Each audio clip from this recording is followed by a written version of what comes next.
صلوا علیہ وآلہ۔ صحیح بخاری حدیث نمبر 1۔ حضور اکرم صلی اللہ علیہ وآلہ وسلم کا ارشاد ہے، تمام اعمال کا دار و مدار نیت پر ہے، اور ہر عمل کا نتیجہ ہر انسان کو اس کی نیت کے مطابق ہی ملے گا۔ پس جس کی ہجرت دولت دنیا حاصل کرنے کے لیے ہو یا کسی عورت سے شادی کی غرض سے ہو، پس اس کی ہجرت انہی چیزوں کے لیے ہوگی جن کے حاصل کرنے کی نیت سے اس نے ہجرت کی۔ صحیح بخاری حدیث نمبر 2۔ حضور اکرم صلی اللہ علیہ وآلہ وسلم نے فرمایا کہ وحی نازل ہوتے وقت کبھی مجھ کو گھنٹی کی سی آواز محسوس ہوتی ہے، اور وحی کی یہ کیفیت مجھ پر بہت شاخ گزرتی ہے۔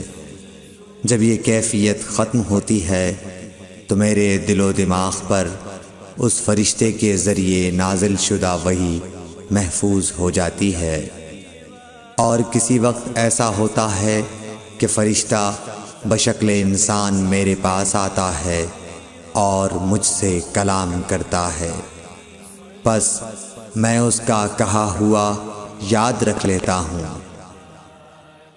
صحیح بخاری حدیث نمبر 3۔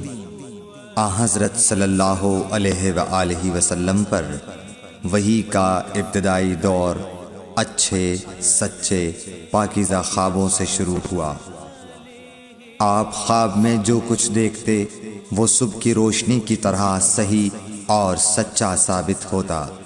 پھر من جانب قدرت آپ تنہائی پسند ہو گئے، اور آپ نے غار حرا میں خلوت نشینی اختیار فرمائی، اور کئی دن اور رات وہاں مسلسل عبادت اور یاد الہی و ذکر میں مشغول رہنے لگے۔ جب تک گھر آنے کو دل نہ چاہتا توشہ ہمراہ لیے ہوئے وہاں رہتے۔ توشہ ختم ہونے پر ہی اہلیہ محترمہ حضرت خدیجہ رضی اللہ تعالی عنہا کے پاس تشریف لاتے، اور کچھ توشہ ہمراہ لے کر پھر وہاں جا کر خلوت گزین ہو جاتے۔ یہی طریقہ جاری رہا یہاں تک کہ آپ پر حق منکشف ہو گیا، اور آپ غار حرا ہی میں قیام پذیر تھے کہ اچانک حضرت جبرائیل علیہ السلام آپ کے پاس حاضر ہوئے اور کہنے لگے کہ اے محمد پڑھو۔ آپ فرماتے ہیں کہ میں نے کہا کہ میں پڑھنا نہیں جانتا۔ آپ صلی اللہ علیہ وسلم فرماتے ہیں کہ فرشتے نے مجھے پکڑ کر اتنے زور سے بھینچا کہ میری طاقت جواب دے گئی، پھر مجھے چھوڑ کر کہا پڑھو۔ میں نے پھر وہی جواب دیا کہ میں پڑھا ہوا نہیں ہوں۔ اس فرشتے نے مجھ کو نہایت ہی زور سے بھینچا کہ مجھ کو سخت تکلیف محسوس ہوئی، پھر اس نے کہا کہ پڑھ۔ میں نے کہا میں پڑھا ہوا نہیں ہوں۔ فرشتے نے تیسری بار مجھ کو پکڑا اور تیسری مرتبہ پھر مجھ کو بھینچا، پھر مجھے چھوڑ دیا اور کہنے لگا کہ پڑھو اپنے رب کے نام کی مدد سے جس نے پیدا کیا اور انسان کو خون کی پھٹکی سے بنایا۔ پڑھو اور آپ کا رب بہت ہی مہربانیاں کرنے والا ہے۔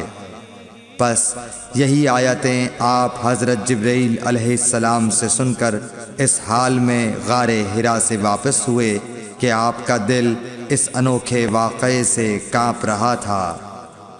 آپ حضرت خدیجہ کے ہاں تشریف لائے اور فرمایا کہ مجھے کمبل اوڑھا دو، مجھے کمبل اوڑھا دو۔ لوگوں نے آپ کو کمبل اوڑھا دیا۔ جب آپ کا ڈر جاتا رہا تو آپ نے اپنی زوجہ محترمہ حضرت خدیجہ رضی اللہ تعالی عنہا کو تفصیل کے ساتھ یہ واقعہ سنایا، اور فرمانے لگے کہ مجھ کو اب اپنی جان کا خوف ہو گیا ہے۔ آپ کی اہلیہ محترمہ حضرت خدیجہ رضی اللہ تعالی عنہا نے آپ کی ڈھارس بندھائی اور کہا کہ آپ کا خیال صحیح نہیں ہے، اللہ کی قسم آپ کو اللہ کبھی رسوا نہیں کرے گا۔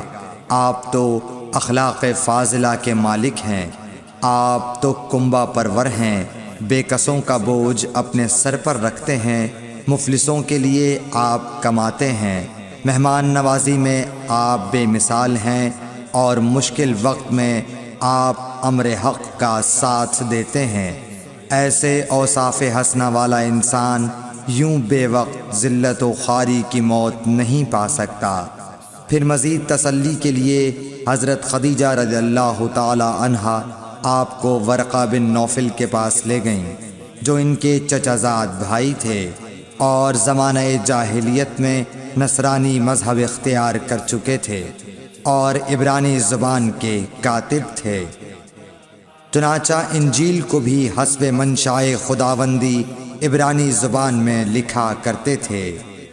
انجیل سریانی زبان میں نازل ہوئی تھی، پھر اس کا ترجمہ عبرانی زبان میں ہوا۔ ورقہ اسی کو لکھتے تھے۔ وہ بہت بوڑھے ہو گئے تھے، یہاں تک کہ ان کی بینائی بھی رخصت ہو چکی تھی۔ حضرت خدیجہ رضی اللہ تعالی عنہا نے ان کے سامنے آپ کے حالات بیان کیے اور کہا کہ اے چچا زاد بھائی، اپنے بھتیجے محمد صلی اللہ علیہ وسلم کی زبانی ذرا ان کی کیفیت سن لیجئے۔ وہ بولے کہ بھتیجے، آپ نے جو کچھ دیکھا ہے اس کی تفصیل سناؤ۔ چنانچہ آپ صلی اللہ علیہ وآلہ وسلم نے از اول تا آخر پورا واقعہ سنایا، جسے سن کر ورقہ بے اختیار ہو کر بول اٹھے کہ یہ تو وہی ناموس معزز رازدان فرشتہ ہے جسے اللہ نے حضرت موسیٰ علیہ السلام پر وحی دے کر بھیجا تھا۔ کاش میں آپ کے اس عہد نبوت کے شروع ہونے پر جواں عمر ہوتا، کاش میں اس وقت تک زندہ رہتا جب کہ آپ کی قوم آپ کو اس شہر سے نکال دے گی۔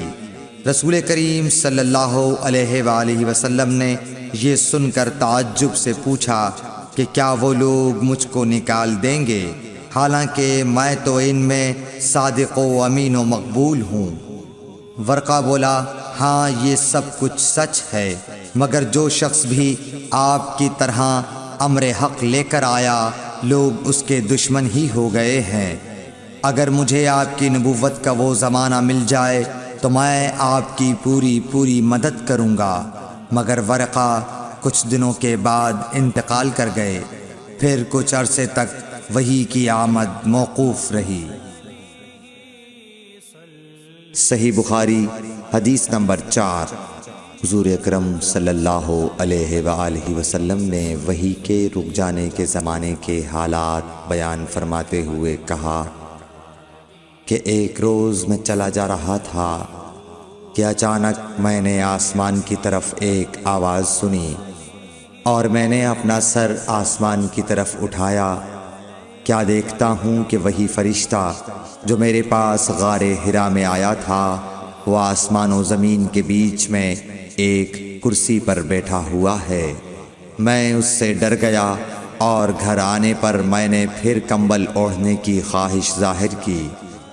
اس وقت اللہ پاک کی طرف سے یہ آیات نازل ہوئیں، اے لحاف اوڑھ کر لیٹنے والے، اٹھ کھڑا ہو اور لوگوں کو عذاب الہی سے ڈرا اور اپنے رب کی بڑائی بیان کر اور اپنے کپڑوں کو پاک صاف رکھ اور گندگی سے دور رہ۔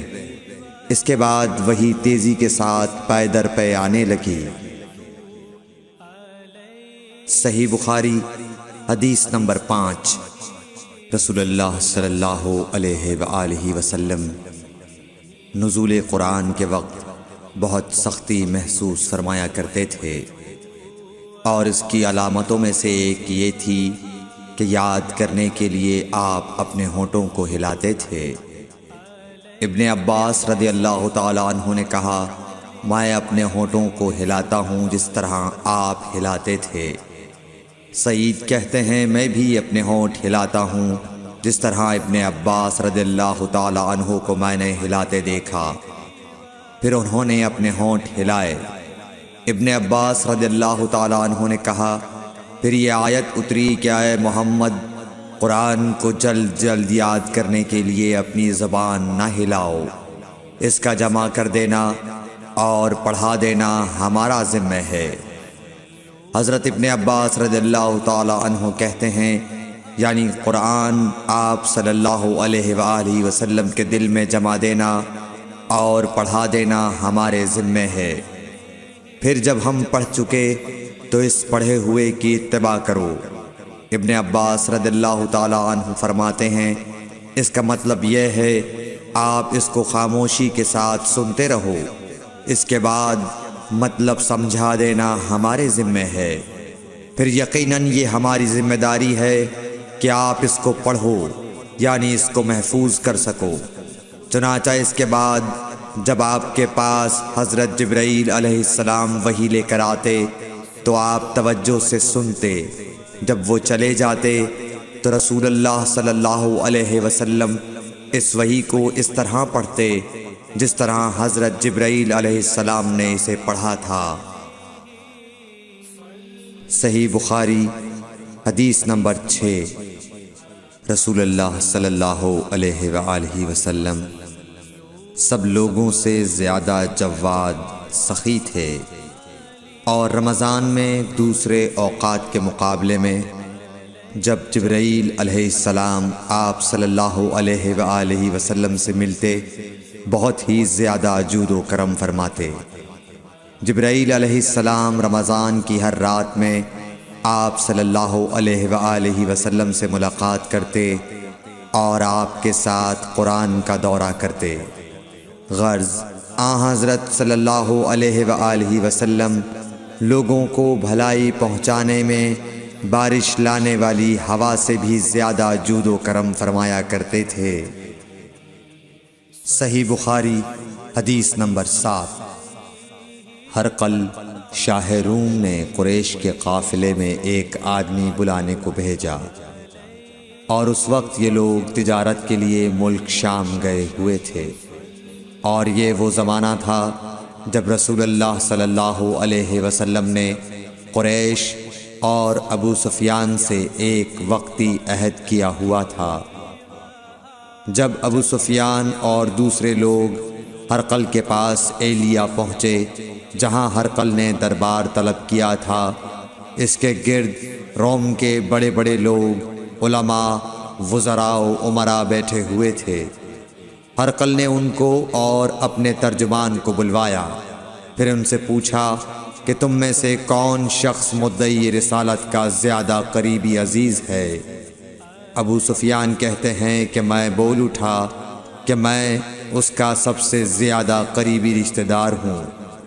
یہ سن کر ہرقل نے حکم دیا کہ اس ابو سفیان کو میرے قریب لا کر بٹھاؤ اور اس کے ساتھیوں کو اس کی پیٹھ کے پیچھے بٹھا دو۔ پھر اپنے ترجمان سے کہا کہ ان لوگوں سے کہہ دو کہ میں ابو سفیان سے اس شخص یعنی محمد صلی اللہ علیہ وسلم کے حالات پوچھتا ہوں، اگر یہ مجھ سے کسی بات میں جھوٹ بول دے تو تم اس کا جھوٹ ظاہر کر دینا۔ ابو سفیان کا قول ہے کہ خدا کی قسم اگر مجھے یہ غیرت نہ آتی کہ یہ لوگ مجھ کو جھٹلائیں گے تو میں آپ صلی اللہ علیہ وسلم کی نسبت ضرور غلط گوئی سے کام لیتا۔ خیر، پہلی بات جو ہرقل نے مجھ سے پوچھی وہ یہ کہ اس شخص کا خاندان تم لوگوں میں کیسا ہے؟ میں نے کہا وہ تو بڑے اونچے عالی نسب والے ہیں۔ کہنے لگا اس سے پہلے بھی کسی نے تم لوگوں میں ایسی بات کہی تھی؟ میں نے کہا نہیں۔ کہنے لگا اچھا اس کے بڑوں میں کوئی بادشاہ ہوا ہے؟ میں نے کہا نہیں۔ پھر اس نے کہا بڑے لوگوں نے اس کی پیروی اختیار کی ہے یا کمزوروں نے؟ میں نے کہا نہیں، کمزوروں نے۔ پھر کہنے لگا اس کے تابعدار روز بڑھتے جاتے ہیں یا کوئی ساتھی پھر بھی جاتا ہے؟ میں نے کہا نہیں۔ کہنے لگا کیا اپنے اس دعوی نبوت سے پہلے کبھی کسی بھی موقع پر اس نے جھوٹ بولا ہے؟ میں نے کہا نہیں، اور اب ہماری اس سے صلح کی ایک مقررہ مدت ٹھہری ہوئی ہے، معلوم نہیں وہ اس میں کیا کرنے والا ہے۔ ابو سفیان کہتے ہیں میں اس بات کے سوا اور کوئی جھوٹ اس گفتگو میں شامل نہ کر سکا۔ ہرقل نے کہا کیا تمہاری اس سے کبھی لڑائی بھی ہوئی ہے؟ ہم نے کہا کہ ہاں۔ بولا پھر تمہاری اور اس کی جنگ کا کیا حال ہوتا ہے؟ میں نے کہا لڑائی ڈول کی طرح ہے، کبھی وہ ہم سے میدان جنگ جیت لیتے ہیں اور کبھی ہم ان سے جیت لیتے ہیں۔ ہرقل نے پوچھا وہ تمہیں کس بات کا حکم دیتا ہے؟ میں نے کہا وہ کہتا ہے کہ صرف ایک اللہ ہی کی عبادت کرو، اس کا کسی کو شریک نہ بناؤ، اور اپنے باپ دادا کی شرک کی باتیں چھوڑ دو، اور ہمیں نماز پڑھنے، سچ بولنے، پرہیزگاری اور صلہ رحمی کا حکم دیتا ہے۔ یہ سب سن کر پھر ہرقل نے اپنے ترجمان سے کہا کہ ابو سفیان سے کہہ دے کہ میں نے تم سے اس کا نسب پوچھا تو تم نے کہا کہ وہ ہم سے عالی نسب ہے، اور پیغمبر اپنی قوم میں عالی نسب ہی بھیجے جایا کرتے ہیں۔ میں نے تم سے پوچھا کہ دعوی نبوت کی یہ بات تمہارے اندر اس سے پہلے کسی اور نے بھی کہی تھی؟ تو تم نے جواب دیا کہ نہیں۔ تب میں نے اپنے دل میں کہا کہ اگر یہ بات اس سے پہلے کسی اور نے کہی ہوتی تو میں سمجھتا کہ اس شخص نے بھی اسی بات کی تقلید کی ہے جو پہلے کہی جا چکی ہے۔ میں نے تم سے پوچھا کہ اس کے بڑوں میں کوئی بادشاہ بھی گزرا ہے تو تم نے کہا کہ نہیں۔ تو میں نے دل میں کہا کہ ان کے بزرگوں میں سے کوئی بادشاہ ہوا ہوگا تو کہہ دوں گا کہ وہ شخص اس بہانے اپنے آباء و اجداد کی بادشاہت اور ان کا ملک دوبارہ حاصل کرنا چاہتا ہے۔ اور میں نے تم سے پوچھا کہ اس بات کے کہنے یعنی پیغمبری کا دعویٰ کرنے سے پہلے تم نے کبھی اس کو دروغ گوئی کا الزام لگایا ہے؟ تم نے کہا کہ نہیں۔ تو میں نے سمجھ لیا کہ جو شخص آدمیوں کے ساتھ دروغ گوئی سے بچے وہ اللہ کے بارے میں کیسے جھوٹی بات کہہ سکتا ہے۔ اور میں نے تم سے پوچھا کہ بڑے لوگ اس کے پیرو ہوتے ہیں یا کمزور آدمی؟ تم نے کہا کمزوروں نے اس کی اتباع کی ہے۔ تو دراصل یہی لوگ پیغمبروں کے متبعین ہوتے ہیں۔ اور میں نے تم سے پوچھا کہ اس کے ساتھی بڑھ رہے ہیں یا کم ہو رہے ہیں؟ تم نے کہا کہ وہ بڑھ رہے ہیں، اور ایمان کی کیفیت یہی ہوتی ہے حتیٰ کہ وہ کامل ہو جاتا ہے۔ اور میں نے تم سے پوچھا کہ آیا کوئی شخص اس کے دین سے ناخوش ہو کر مرتد بھی ہو جاتا ہے؟ تم نے کہا نہیں۔ تو ایمان کی خاصیت بھی یہی ہے، جن کے دلوں میں اس کی مسرت رچ بس جائے وہ اس سے لوٹا نہیں کرتے۔ اور میں نے تم سے پوچھا کہ آیا وہ کبھی عہد شکنی کرتے ہیں؟ تم نے کہا نہیں۔ پیغمبروں کا یہی حال ہوتا ہے، وہ عہد کی خلاف ورزی نہیں کرتے۔ اور میں نے تم سے کہا کہ وہ تم سے کس چیز کے لیے کہتے ہیں؟ تم نے کہا کہ وہ ہمیں حکم دیتے ہیں کہ اللہ کی عبادت کرو، اس کے ساتھ کسی کو شریک نہ ٹھہراؤ، اور تمہیں بتوں کی پرستش سے روکتے ہیں، سچ بولنے اور پرہیزگاری کا حکم دیتے ہیں۔ لہٰذا اگر یہ باتیں جو تم کہہ رہے ہو سچ ہیں تو ان قریب وہ اس جگہ کا مالک ہو جائے گا کہ جہاں میرے یہ دونوں پاؤں ہیں۔ مجھے معلوم تھا کہ وہ پیغمبر آنے والا ہے، مگر مجھے یہ معلوم نہیں تھا کہ وہ تمہارے اندر ہوگا۔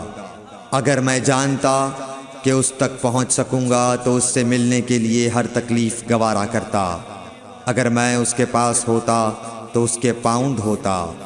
ہرقل نے رسول اللہ صلی اللہ علیہ وسلم کا وہ خط منگایا جو آپ نے وحیہ کلبی رضی اللہ تعالیٰ عنہ کے ذریعے حاکم بصرہ کے پاس بھیجا تھا، اور اس نے وہ ہرقل کے پاس بھیج دیا تھا۔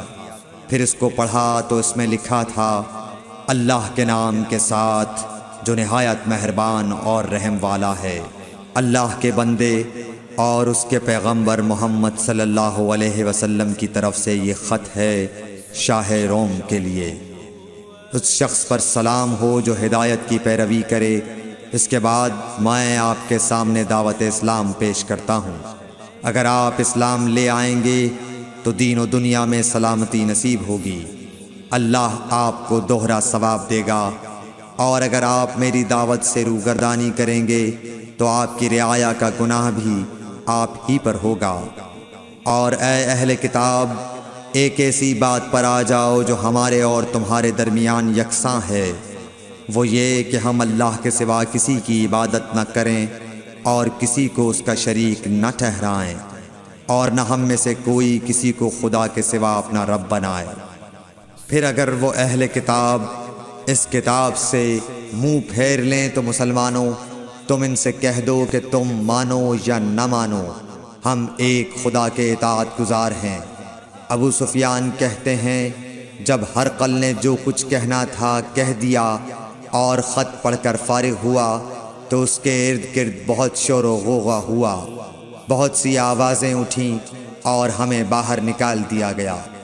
تب میں نے اپنے ساتھیوں سے کہا کہ ابو کبشہ کے بیٹے حضرت صلی اللہ علیہ وسلم کا معاملہ تو بہت بڑھ گیا، دیکھو تو اس سے بنی اصفر روم کا بادشاہ بھی ڈرتا ہے۔ مجھے اس وقت سے اس بات کا یقین ہو گیا کہ حضور صلی اللہ علیہ وسلم عنقریب غالب ہو کر رہیں گے، حتیٰ کہ اللہ نے مجھے مسلمان کر دیا۔ راوی کا بیان ہے کہ ابن ناطور ایلیا کا حاکم ہرقل کا مصاحب اور شام کے نصارہ کا لاٹ پادری بیان کرتا تھا کہ ہرقل جب ایلیا آیا ایک دن صبح کو پریشان اٹھا تو اس کے درباریوں نے دریافت کیا کہ آج ہم آپ کی حالت بدلی ہوئی پاتے ہیں، کیا وجہ ہے؟ ابن ناطور کا بیان ہے کہ ہرقل نجومی تھا، علم نجوم میں وہ پوری مہارت رکھتا تھا۔ اس نے اپنے ہم نشینوں کو بتایا کہ میں نے آج رات ستاروں پر نظر ڈالی تو دیکھا کہ ختنہ کرنے والوں کا بادشاہ ہمارے ملک پر غالب آ گیا ہے۔ بھلا اس زمانے میں کون لوگ ختنہ کرتے ہیں؟ انہوں نے کہا کہ یہود کے سوا کوئی ختنہ نہیں کرتا، سو ان کی وجہ سے پریشان نہ ہوں۔ سلطنت کے تمام شہروں میں یہ حکم لکھ بھیجیے کہ وہاں جتنے یہودی ہوں سب قتل کر دیے جائیں۔ وہ لوگ انہی باتوں میں مشغول تھے کہ ہرقل کے پاس ایک آدمی لایا گیا جسے شاہ غسان نے بھیجا تھا۔ اس نے رسول اللہ صلی اللہ علیہ وسلم کے حالات بیان کیے۔ جب ہرقل نے سارے حالات سن لیے تو کہا کہ جا کر دیکھو وہ ختنہ کیے ہوئے ہے یا نہیں۔ انہوں نے اسے دیکھا تو بتلایا کہ وہ ختنہ کیا ہوا ہے۔ ہرقل نے جب اس شخص سے عرب کے بارے میں پوچھا تو اس نے بتلایا کہ وہ ختنہ کرتے ہیں۔ تب ہرقل نے کہا کہ یہی محمد صلی اللہ علیہ وسلم اس امت کے بادشاہ ہیں جو پیدا ہو چکے ہیں۔ پھر اس نے اپنے ایک دوست کو رومیہ خط لکھا اور وہ بھی علم نجوم میں ہرقل کی طرح ماہر تھا۔ پھر وہاں سے ہرقل حمص چلا گیا، ابھی حمص سے نکلا نہیں تھا کہ اس کے دوست کا خط اس کے جواب میں آ گیا۔ اس کی رائے بھی حضور صلی اللہ علیہ وسلم کے ظہور کے بارے میں ہرقل کے موافق تھی کہ محمد صلی اللہ علیہ وسلم واقعی پیغمبر ہیں۔ اس کے بعد ہرقل نے روم کے بڑے آدمیوں کو اپنے حمص کے محل میں طلب کیا اور اس کے حکم سے محل کے دروازے بند کر لیے گئے۔ پھر وہ اپنے خاص محل سے باہر آیا اور کہا، اے روم والو، کیا ہدایت اور کامیابی میں کچھ حصہ تمہارے لیے بھی ہے؟ اگر تم اپنی سلطنت کی بقا چاہتے ہو تو پھر اس نبی صلی اللہ علیہ وسلم کی بیعت کر لو اور مسلمان ہو جاؤ۔ یہ سننا تھا کہ پھر لوگ وحشی گدھوں کی طرح دروازوں کی طرف دوڑے، مگر انہیں بند پایا۔ آخر جب ہرقل نے اس بات سے ان کی یہ نفرت دیکھی اور ان کے ایمان لانے سے مایوس ہو گیا تو کہنے لگا کہ ان لوگوں کو میرے پاس لاؤ۔ جب وہ دوبارہ آئے تو اس نے کہا، میں نے جو بات کہی تھی اس سے تمہاری دینی پختگی کی آزمائش مقصود تھی، سو وہ میں نے دیکھ لی۔ تب یہ بات سن کر وہ سب کے سب اس کے سامنے سجدے میں گر پڑے اور اس سے خوش ہو گئے۔ بالآخر ہرقل کی آخری حالت یہی رہی۔ صحیح بخاری حدیث نمبر 8۔ رسول اللہ صلی اللہ علیہ وسلم نے فرمایا، اسلام کی بنیاد 5 چیزوں پر قائم کی گئی ہے۔ اول گواہی دینا کہ اللہ کے سوا کوئی معبود نہیں اور بے شک حضرت محمد صلی اللہ علیہ وسلم اللہ کے سچے رسول ہیں، اور نماز قائم کرنا اور زکوٰۃ ادا کرنا اور حج کرنا اور رمضان کے روزے رکھنا۔ صحیح بخاری حدیث نمبر 9۔ نبی کریم صلی اللہ علیہ وآلہ وسلم نے فرمایا کہ ایمان کی 60 سے کچھ اوپر شاخیں ہیں، اور حیا شرم بھی ایمان کی ایک شاخ ہے۔ صحیح بخاری حدیث نمبر 10۔ حضرت محمد مصطفیٰ صلی اللہ علیہ وآلہ وسلم نے فرمایا، مسلمان وہ ہے جس کی زبان اور ہاتھ سے مسلمان بچے رہیں، اور مہاجر وہ ہے جو ان کاموں کو چھوڑ دے جن سے اللہ نے منع فرمایا۔ حدیث نمبر 11۔ لوگوں نے پوچھا، یا رسول اللہ، کون سا اسلام افضل ہے؟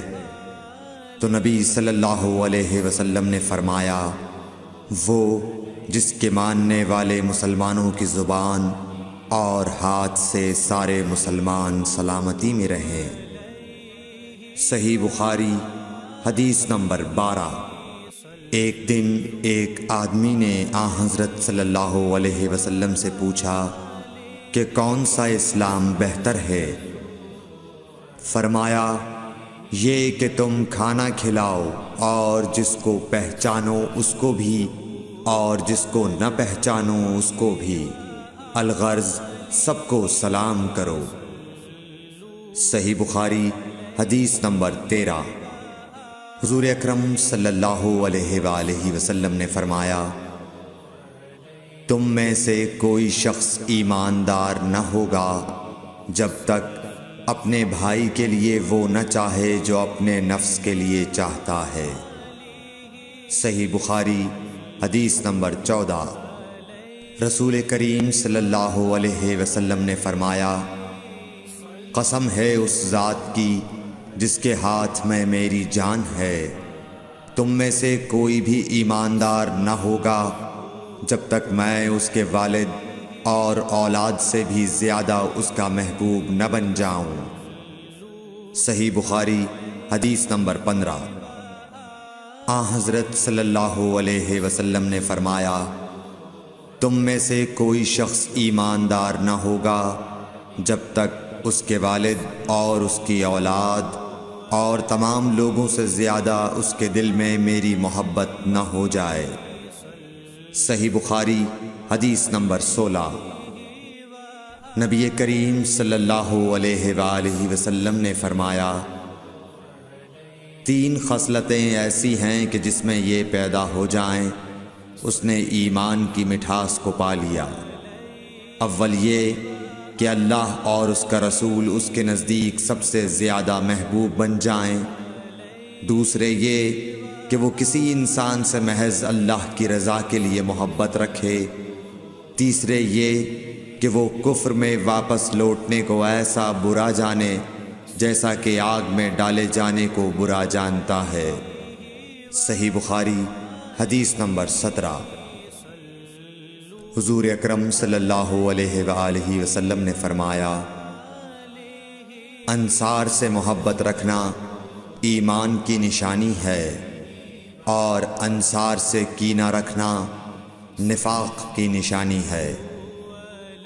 صحیح بخاری حدیث نمبر 18۔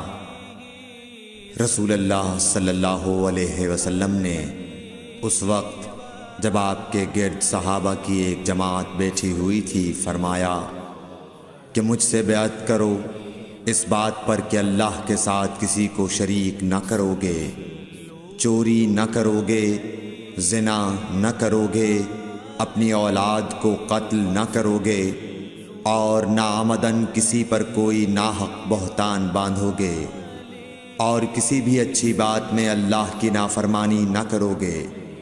جو کوئی تم میں اس عہد کو پورا کرے گا تو اس کا ثواب اللہ کے ذمے ہے، اور جو کوئی ان بری باتوں میں سے کسی کا ارتکاب کرے اور اسے دنیا میں اسلامی قانون کے تحت سزا دے دی گئی تو یہ سزا اس کے گناہوں کے لیے بدلہ ہو جائے گی، اور جو کوئی ان میں سے کسی بات میں مبتلا ہو گیا اور اللہ نے اس کے گناہ کو چھپا لیا تو پھر اس کا معاملہ اللہ کے حوالے ہے، اگر چاہے معاف کرے اور اگر چاہے سزا دے دے۔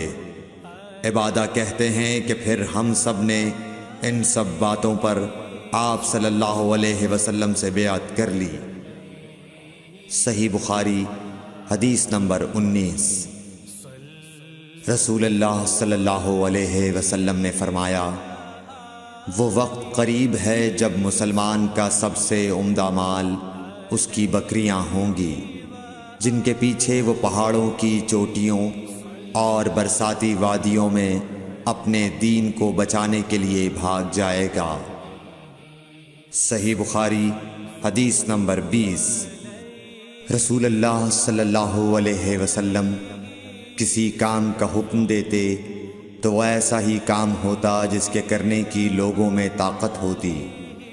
اس پر صحابہ کرام نے عرض کیا کہ یا رسول اللہ، ہم لوگ تو آپ جیسے نہیں ہیں، آپ تو معصوم ہیں اور آپ کی اللہ پاک نے اگلی پچھلی سب لغزشیں معاف فرما دی ہیں، اس لیے ہمیں اپنے سے کچھ زیادہ عبادت کرنے کا حکم فرمائیے۔ یہ سن کر آپ ناراض ہوئے، حتیٰ کہ خفگی آپ کے چہرہ مبارک سے ظاہر ہونے لگی۔ پھر فرمایا کہ بے شک میں تم سب سے زیادہ اللہ سے ڈرتا ہوں اور تم سب سے زیادہ اسے جانتا ہوں، پس تم مجھ سے بڑھ کر عبادت نہیں کر سکتے۔ صحیح بخاری حدیث نمبر 21۔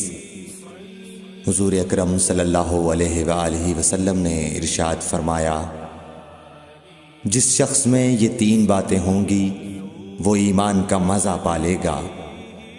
ایک یہ کہ وہ شخص جسے اللہ اور اس کا رسول ان کے ماں سوا سے زیادہ عزیز ہوں، اور دوسرے یہ کہ جو کسی بندے سے محض اللہ ہی کے لیے محبت کرے، اور تیسری بات یہ کہ جسے اللہ نے کفر سے نجات دی ہو، پھر دوبارہ کفر اختیار کرنے کو وہ ایسا برا سمجھے جیسا آگ میں گر جانے کو برا جانتا ہے۔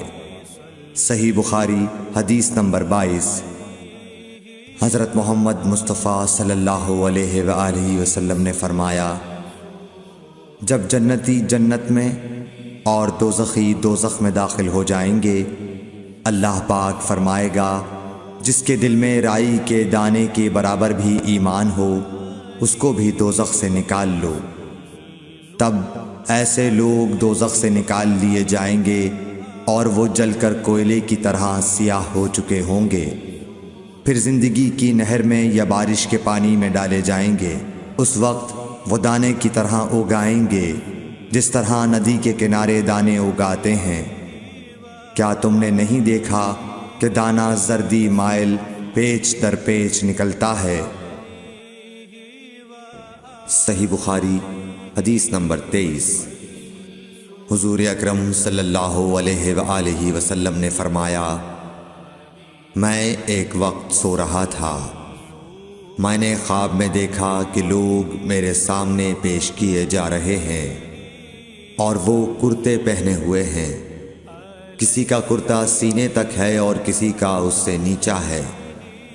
پھر میرے سامنے عمر بن خطاب لائے گئے، ان کے بدن پر جو کرتا تھا اسے وہ گھسیٹ رہے تھے، یعنی ان کا کرتا زمین تک نیچا تھا۔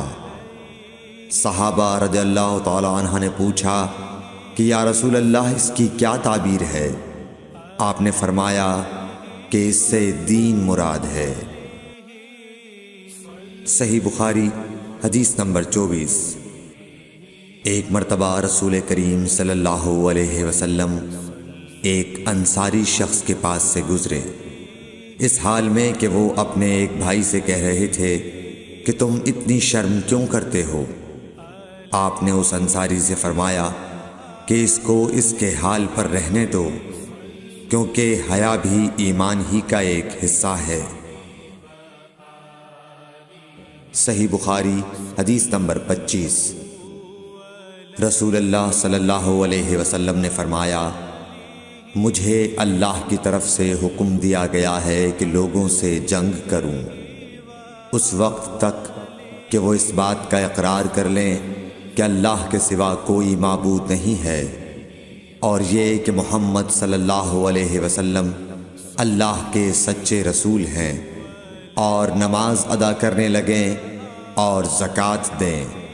جس وقت وہ یہ کرنے لگیں گے تو مجھ سے اپنے جان و مال کو محفوظ کر لیں گے سوائے اسلام کے حق کے۔ رہا ان کے دل کا حال تو ان کا حساب اللہ کے ذمہ ہے۔ صحیح بخاری حدیث نمبر 26۔ رسول اللہ صلی اللہ علیہ وسلم سے دریافت کیا گیا کہ کون سا عمل سب سے افضل ہے؟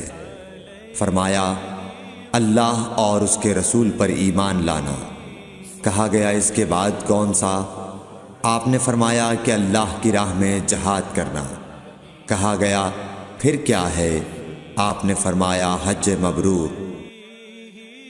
صحیح بخاری حدیث نمبر 27۔ رسول اللہ صلی اللہ علیہ وسلم نے چند لوگوں کو کچھ عطیہ دیا اور سعد وہاں موجود تھے۔ وہ کہتے ہیں کہ رسول اللہ صلی اللہ علیہ وسلم نے ان میں سے ایک شخص کو کچھ نہ دیا، حالانکہ وہ ان میں مجھے سب سے زیادہ پسند تھا۔ میں نے کہا حضور آپ نے فلاں کو کچھ نہ دیا، میں اسے مومن گمان کرتا ہوں۔ آپ نے فرمایا مومن یا مسلمان؟ میں تھوڑی دیر چپ رہ کر پھر پہلی بات دہرانے لگا۔ حضور صلی اللہ علیہ وسلم نے بھی دوبارہ وہی جواب دیا۔ پھر آپ نے فرمایا کہ اے سعد، باوجود یہ کہ ایک شخص مجھے زیادہ عزیز ہے، پھر بھی میں اسے نظر انداز کر کے کسی اور دوسرے کو اس خوف کی وجہ سے یہ مال دیتا ہوں کہ وہ اپنی کمزوری کی وجہ سے اسلام سے پھر جائے اور اللہ اسے آگ میں اوندھا ڈال دے۔ صحیح بخاری حدیث نمبر 28۔ ایک آدمی نے رسول اللہ صلی اللہ علیہ وسلم سے پوچھا کون سا اسلام بہتر ہے؟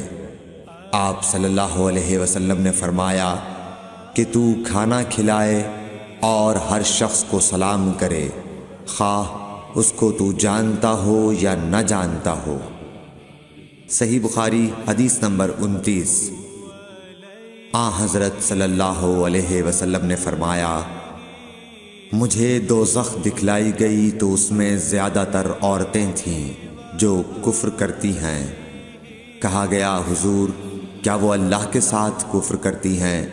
آپ صلی اللہ علیہ وسلم نے فرمایا کہ خاوند کی ناشکری کرتی ہیں اور احسان کی ناشکری کرتی ہیں۔ اگر تم عمر بھر ان میں سے کسی کے ساتھ احسان کرتے رہو، پھر تمہاری طرف سے کبھی کوئی ان کے خیال میں ناگواری کی بات ہو جائے تو فوراً کہہ اٹھے گی کہ میں نے کبھی بھی تجھ سے کوئی بھلائی نہیں دیکھی۔ صحیح بخاری حدیث نمبر 30۔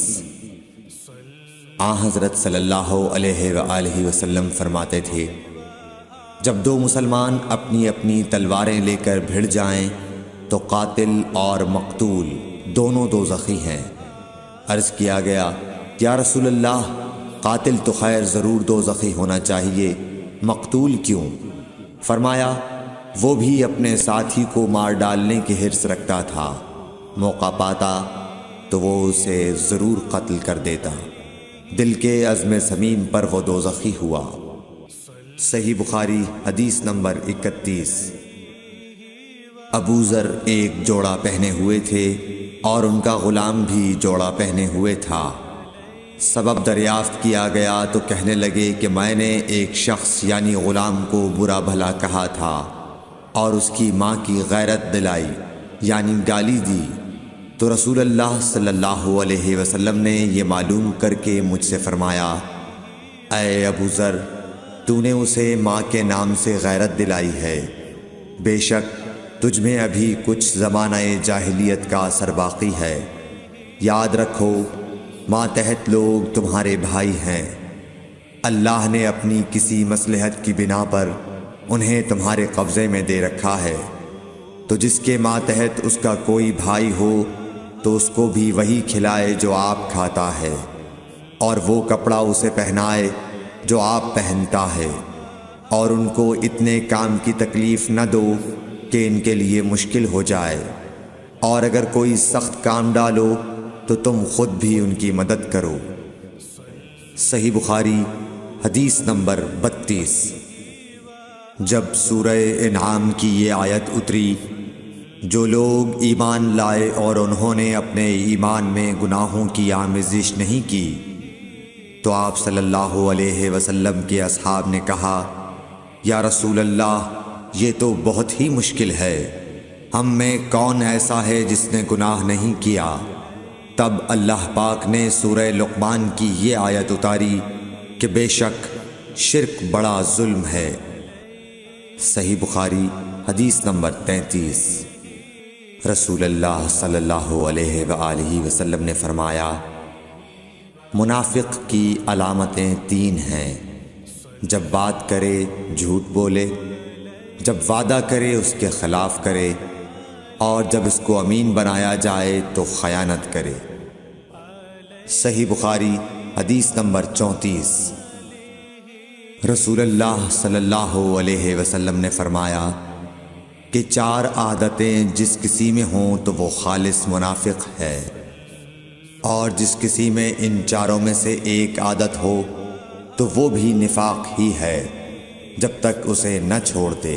وہ یہ ہیں: جب اسے امین بنایا جائے تو امانت میں خیانت کرے، اور بات کرتے وقت جھوٹ بولے، اور جب کسی سے عہد کرے تو اسے پورا نہ کرے، اور جب کسی سے لڑے تو گالیوں پر اتر آئے۔ صحیح بخاری حدیث نمبر 35۔ رسول اللہ صلی اللہ علیہ وسلم نے فرمایا، جو شخص شب قدر ایمان کے ساتھ محض ثواب آخرت کے لیے ذکر و عبادت میں گزارے، اس کے گزشتہ گناہ بخش دیے جاتے ہیں۔ صحیح بخاری حدیث نمبر 36۔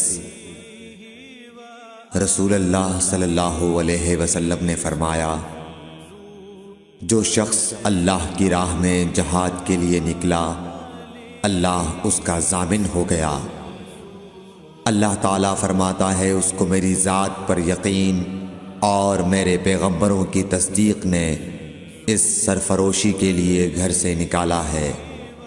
میں اس بات کا ضامن ہوں کہ یا تو اس کو واپس کر دوں ثواب اور مال غنیمت کے ساتھ، یا شہید ہونے کے بعد جنت میں داخل کر دوں۔ رسول اللہ صلی اللہ علیہ وسلم نے فرمایا، اور اگر میں اپنی امت پر اس کام کو دشوار نہ سمجھتا تو لشکر کا ساتھ نہ چھوڑتا، اور میری خواہش ہے کہ اللہ کی راہ میں مارا جاؤں، پھر زندہ کیا جاؤں، پھر مارا جاؤں، پھر زندہ کیا جاؤں، پھر مارا جاؤں۔ صحیح بخاری حدیث نمبر 37۔ حضرت صلی اللہ علیہ وسلم نے فرمایا، جو کوئی رمضان میں راتوں کو ایمان رکھ کر اور ثواب کے لیے عبادت کرے، اس کے اگلے گناہ بخش دیے جاتے ہیں۔ صحیح بخاری حدیث نمبر 38۔ حضرت صلی اللہ علیہ وسلم نے فرمایا، جس نے رمضان کے روزے ایمان اور خالص نیت کے ساتھ رکھے، اس کے پچھلے گناہ بخش دیے گئے۔ صحیح بخاری حدیث نمبر 39۔ حضرت صلی اللہ علیہ وسلم نے فرمایا، بے شک دین آسان ہے، اور جو شخص دین میں سختی اختیار کرے گا تو دین اس پر غالب آ جائے گا اور اس کی سختی نہ چل سکے گی۔ بس اس لیے اپنے عمل میں پختگی اختیار کرو، اور جہاں تک ممکن ہو میانہ روی برتو، اور خوش ہو جاؤ کہ اس طرز عمل سے تم کو دارین کے فوائد حاصل ہوں گے، اور صبح اور دوپہر اور شام اور کسی قدر رات میں عبادت سے مدد حاصل کرو۔ نماز 5 وقتہ بھی مراد ہو سکتی ہے کہ پابندی سے ادا کرو۔ صحیح بخاری حدیث نمبر 40۔ رسول اللہ صلی اللہ علیہ وسلم جب مدینہ تشریف لائے تو پہلے اپنی نانہال اترے جو انصار تھے، اور وہاں آپ نے 16 یا 17 ماہ بیت المقدس کی طرف منہ کر کے نماز پڑھی، اور آپ کی خواہش تھی کہ آپ کا قبلہ بیت اللہ کی طرف ہو۔ جب بیت اللہ کی طرف نماز پڑھنے کا حکم ہو گیا تو سب سے پہلی نماز جو آپ نے بیت اللہ کی طرف پڑھی عصر کی نماز تھی۔ وہاں آپ صلی اللہ علیہ وسلم کے ساتھ لوگوں نے بھی نماز پڑھی۔ پھر آپ کے ساتھ نماز پڑھنے والوں سے ایک آدمی نکلا اور اس کا مسجد بنی حارثہ کی طرف گزر ہوا تو وہ لوگ رکوع میں تھے۔ وہ بولا کہ میں اللہ کی گواہی دیتا ہوں کہ میں نے رسول اللہ صلی اللہ علیہ وسلم کے ساتھ مکے کی طرف منہ کر کے نماز پڑھی ہے۔ یہ سن کر وہ لوگ اسی حال میں بیت اللہ کی طرف گھوم گئے، اور جب رسول اللہ صلی اللہ علیہ وسلم بیت المقدس کی طرف منہ کر کے نماز پڑھا کرتے تھے، یہودی اور عیسائی خوش ہوتے تھے، مگر جب آپ نے بیت اللہ کی طرف منہ پھیر لیا تو انہیں یہ امر ناگوار ہوا۔ زہیر ایک راوی کہتے ہیں کہ ہم سے ابو اسحاق نے برا سے یہ حدیث بھی نقل کی ہے کہ قبلہ کی تبدیلی سے پہلے کچھ مسلمان انتقال کر چکے تھے، تو ہمیں یہ معلوم نہ ہو سکا کہ ان کی نمازوں کے بارے میں کیا کہیں۔ تب اللہ نے یہ آیت نازل کی، وَمَا كَانَ اللَّهُ لِيُضِيعَ إِيمَانَكُمْ، سورہ بقرہ آیت نمبر 143۔ صحیح بخاری حدیث نمبر 41۔ حضور اکرم صلی اللہ علیہ وآلہ وسلم نے ارشاد فرمایا کہ جب ایک بندہ مسلمان ہو جائے اور اس کا اسلام عمدہ ہو، یقین و خلوص کے ساتھ ہو، تو اللہ اس کے گناہ کو جو اس نے اس اسلام لانے سے پہلے کیا معاف فرما دیتا ہے، اور اب اس کے بعد کے لیے بدلہ شروع ہو جاتا ہے، یعنی ایک نیکی کے عوض 10 گناہ سے لے کر 700 گناہ تک ثواب، اور ایک برائی کا اسی برائی کے مطابق بدلہ دیا جاتا ہے، مگر یہ کہ اللہ تعالیٰ اس برائی سے بھی درگزر کرے اور اسے بھی معاف فرما دے، یہ بھی اس کے لیے آسان ہے۔ صحیح بخاری حدیث نمبر 42۔ رسول اللہ صلی اللہ علیہ وسلم نے فرمایا کہ تم میں سے کوئی شخص جب اپنے اسلام کو عمدہ بنا لے، یعنی نفاق اور ریا سے پاک کر لے، تو ہر نیک کام جو وہ کرتا ہے اس کے عوض 10 سے لے کر 700 گناہ تک نیکیاں لکھی جاتی ہیں، اور ہر برا کام جو کرتا ہے تو وہ اتنا ہی لکھا جاتا ہے جتنا کہ اس نے کیا ہے۔ صحیح بخاری حدیث نمبر 43۔ رسول اللہ صلی اللہ علیہ وسلم ایک دن حضرت عائشہ رضی اللہ تعالی عنہا کے پاس آئے۔ اس وقت ایک عورت حضرت عائشہ رضی اللہ تعالی عنہا کے پاس بیٹھی تھی۔ آپ صلی اللہ علیہ وسلم نے دریافت کیا، یہ کون ہے؟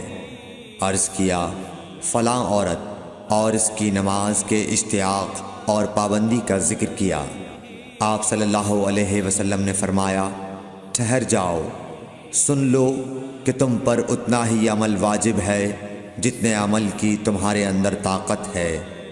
اللہ کی قسم، ثواب دینے سے اللہ نہیں اکتاتا، مگر تم عمل کرتے کرتے اکتا جاؤ گے، اور اللہ کو دین کا وہی عمل زیادہ پسند ہے جس کی ہمیشہ پابندی کی جا سکے، اور انسان بغیر اکتائے اسے انجام دے۔ صحیح بخاری حدیث نمبر 44۔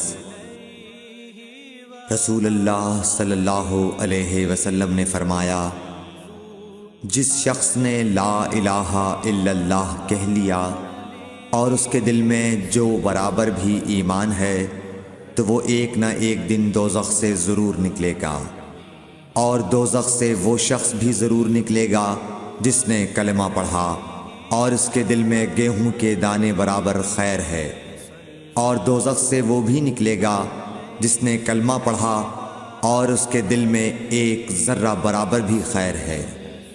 صحیح بخاری حدیث نمبر 45۔ ایک یہودی نے حضرت عمر بن خطاب رضی اللہ تعالیٰ عنہ سے کہا کہ اے امیر المومنین، تمہاری کتاب قرآن میں ایک آیت ہے جسے تم پڑھتے ہو، اگر وہ ہم یہودیوں پر نازل ہوتی تو ہم اس کے نزول کے دن کو یوم عید بنا لیتے۔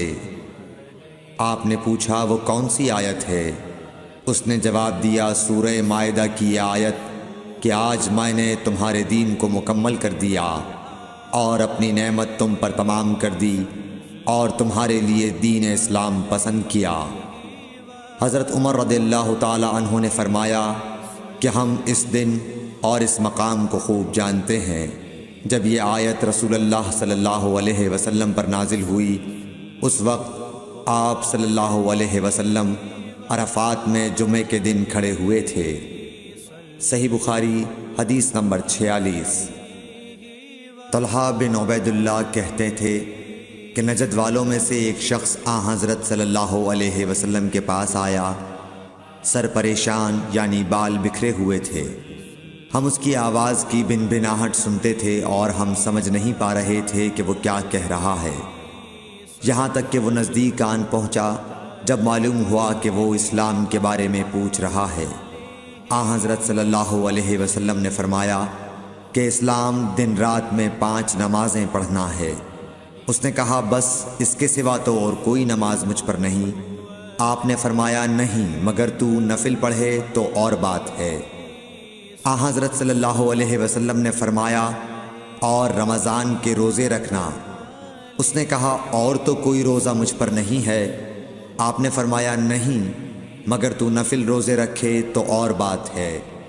طلحہ نے کہا اور حضرت صلی اللہ علیہ وسلم نے اس زکوٰۃ کا بیان کیا۔ وہ کہنے لگا کہ بس اور کوئی صدقہ مجھ پر نہیں ہے۔ آپ نے فرمایا نہیں، مگر یہ کہ تو نفل صدقہ دے تو اور بات ہے۔ پھر وہ شخص پیٹھ موڑ کر چلا گیا، یوں کہتا جاتا تھا قسم خدا کی میں نہ اس سے بڑھاؤں گا نہ گھٹاؤں گا۔ حضرت صلی اللہ علیہ وسلم نے فرمایا اگر یہ سچا ہے تو اپنی مراد کو پہنچ گیا۔ صحیح بخاری حدیث نمبر 47۔ حضرت صلی اللہ علیہ وسلم نے فرمایا جو کوئی ایمان رکھ کر اور ثواب کی نیت سے کسی مسلمان کے جنازے کے ساتھ جائے اور نماز اور دفن سے فراغت ہونے تک اس کے ساتھ رہے تو وہ 2 قیرات ثواب لے کر لوٹے گا۔ ہر قیرات اتنا بڑا ہوگا جیسے احد کا پہاڑ۔ اور جو شخص جنازے پر نماز پڑھ کر دفن سے پہلے لوٹ جائے تو وہ 1 قیرات ثواب لے کر لوٹے گا۔ صحیح بخاری حدیث نمبر 48۔ حضرت صلی اللہ علیہ وسلم نے فرمایا کہ مسلمان کو گالی دینے سے آدمی فاسق ہو جاتا ہے اور مسلمان سے لڑنا کفر ہے۔ صحیح بخاری حدیث نمبر 49۔ حضرت صلی اللہ علیہ وسلم اپنے حجرے سے نکلے، لوگوں کو شب قدر بتانا چاہتے تھے وہ کون سی رات ہے۔ اتنے میں 2 مسلمان آپس میں لڑ پڑے۔ آپ صلی اللہ علیہ وسلم نے فرمایا میں تو اس لیے باہر نکلا تھا کہ تم کو شب قدر بتلاؤں، اور فلاں فلاں آدمی لڑ پڑے تو وہ میرے دل سے اٹھا لی گئی، اور شاید اسی میں کچھ تمہاری بہتری ہو۔ تو اب ایسا کرو کہ شب قدر کو رمضان کی 27ویں، 29ویں اور 25ویں رات میں ڈھونڈا کرو۔ صحیح بخاری حدیث نمبر 50۔ ایک دن حضرت صلی اللہ علیہ وسلم لوگوں میں تشریف فرما تھے کہ آپ کے پاس ایک شخص آیا اور پوچھنے لگا کہ ایمان کسے کہتے ہیں۔ آپ صلی اللہ علیہ وسلم نے فرمایا کہ ایمان یہ ہے کہ تم اللہ پاک کے وجود اور اس کی وحدانیت پر ایمان لاؤ، اور اس کے فرشتوں کے وجود پر، اور اس اللہ کی ملاقات کے برحق ہونے پر، اور اس کے رسولوں کے برحق ہونے پر، اور مرنے کے بعد دوبارہ اٹھنے پر ایمان لاؤ۔ پھر اس نے پوچھا کہ اسلام کیا ہے؟ آپ صلی اللہ علیہ وسلم نے پھر جواب دیا کہ اسلام یہ ہے کہ تم خالص اللہ کی عبادت کرو اور اس کے ساتھ کسی کو شریک نہ بناؤ، اور نماز قائم کرو، اور زکوٰۃ فرض ادا کرو، اور رمضان کے روزے رکھو۔ پھر اس نے احسان کے متعلق پوچھا۔ آپ صلی اللہ علیہ وسلم نے فرمایا احسان یہ ہے کہ تم اللہ کی عبادت اس طرح کرو گویا تم اسے دیکھ رہے ہو۔ اگر یہ درجہ نہ حاصل ہو تو پھر یہ تو سمجھو کہ وہ تم کو دیکھ رہا ہے۔ پھر اس نے پوچھا کہ قیامت کب آئے گی؟ آپ صلی اللہ علیہ وسلم نے فرمایا کہ اس کے بارے میں جواب دینے والا پوچھنے والے سے کچھ زیادہ نہیں جانتا، البتہ میں تمہیں اس کی نشانیاں بتلا سکتا ہوں۔ وہ یہ ہیں کہ جب لونڈی اپنے آقا کو جنے گی اور جب سیاہ اونٹوں کے چرانے والے دیہاتی لوگ ترقی کرتے کرتے مکانات کی تعمیر میں ایک دوسرے سے بازی لے جانے کی کوشش کریں گے، یاد رکھو قیامت کا علم ان 5 چیزوں میں ہے جن کو اللہ کے سوا کوئی نہیں جانتا۔ پھر آپ صلی اللہ علیہ وسلم نے یہ آیت پڑھی کہ اللہ ہی کو قیامت کا علم ہے کہ وہ کب ہوگی۔ پھر وہ پوچھنے والا پیٹھ پھیر کر جانے لگا۔ آپ نے فرمایا کہ اسے واپس بلا کر لاؤ۔ لوگ دوڑ پڑے مگر وہ کہیں نظر نہیں آیا۔ آپ صلی اللہ علیہ وسلم نے فرمایا کہ یہ جبرائیل علیہ السلام تھے جو لوگوں کو ان کا دین سکھانے آئے تھے۔ صحیح بخاری حدیث نمبر 51۔ ہرقل شاہ روم نے ابو سفیان سے کہا، میں نے تم سے پوچھا تھا کہ اس رسول کے ماننے والے بڑھ رہے ہیں یا گھٹ رہے ہیں؟ تو نے جواب میں بتلایا کہ وہ بڑھ رہے ہیں۔ ٹھیک ہے، ایمان کا یہی حال رہتا ہے یہاں تک کہ وہ پورا ہو جائے۔ اور میں نے تجھ سے پوچھا تھا کہ کوئی اس کے دین میں آ کر پھر اس کو برا جان کر پھر جاتا ہے؟ تو نے کہا نہیں۔ اور ایمان کا یہی حال ہے، جب اس کی خوشی دل میں سما جاتی ہے تو پھر اس کو کوئی برا نہیں سمجھ سکتا۔ صحیح بخاری حدیث نمبر 52۔ حضور اکرم صلی اللہ علیہ وسلم فرماتے تھے، حلال کھلا ہوا ہے اور حرام بھی کھلا ہوا ہے، اور ان دونوں کے درمیان بعض چیزیں شبے کی ہیں جن کو بہت لوگ نہیں جانتے کہ حلال ہیں یا حرام۔ پھر جو کوئی شبے کی چیزوں سے بھی بچ گیا اس نے اپنے دین اور عزت کو بچا لیا، اور جو کوئی ان شبے کی چیزوں میں پڑ گیا اس کی مثال اس چرواہے کی ہے جو شاہی محفوظ چراگاہ کے آس پاس اپنے جانوروں کو چرائے۔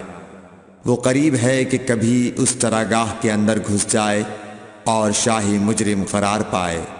سن لو، ہر بادشاہ کی ایک چراگاہ ہوتی ہے، اللہ کی چراگاہ اس کی زمین پر حرام چیزیں ہیں، پس ان سے بچو۔ اور سن لو، بدن میں ایک گوشت کا ٹکڑا ہے، جب وہ درست ہوگا سارا بدن درست ہوگا، اور جہاں بگڑا سارا بدن بگڑ گیا۔ سن لو، وہ ٹکڑا آدمی کا دل ہے۔ صحیح بخاری حدیث نمبر 53۔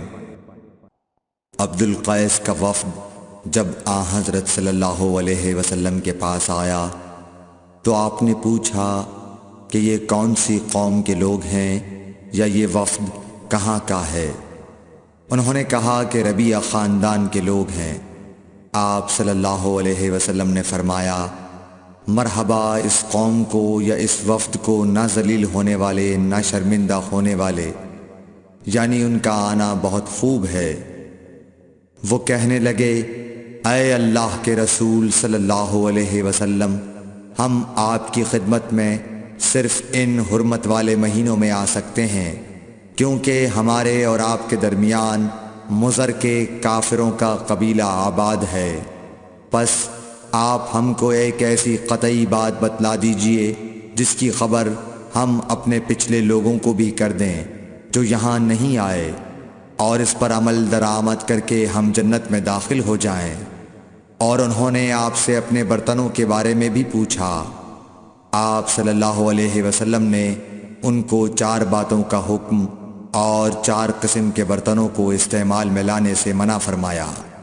ان کو حکم دیا کہ ایک اکیلے خدا پر ایمان لاؤ۔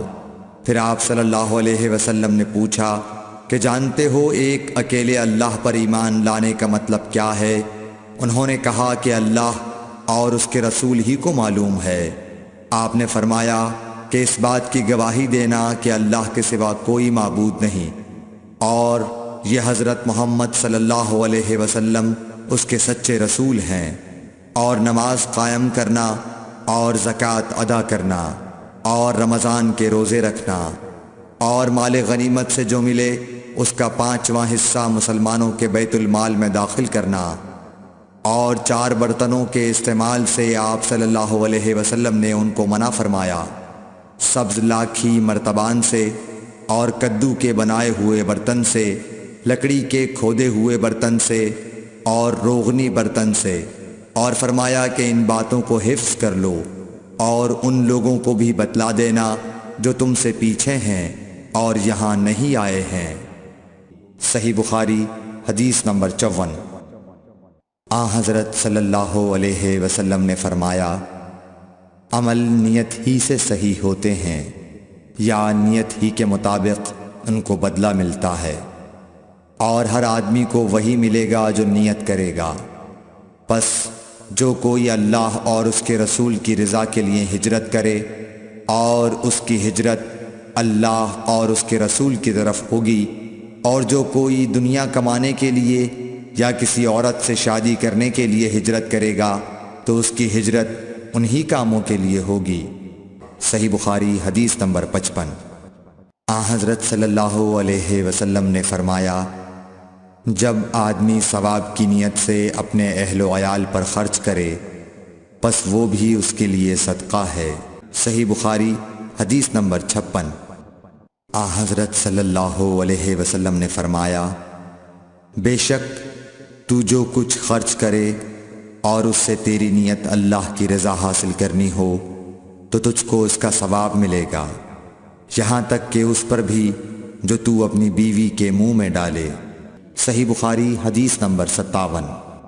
جریر بن عبداللہ رضی اللہ تعالی عنہ نے کہا کہ حضرت صلی اللہ علیہ وسلم سے میں نے نماز قائم کرنے اور زکوٰۃ ادا کرنے اور ہر مسلمان کی خیر خواہی کرنے پر بیعت کی۔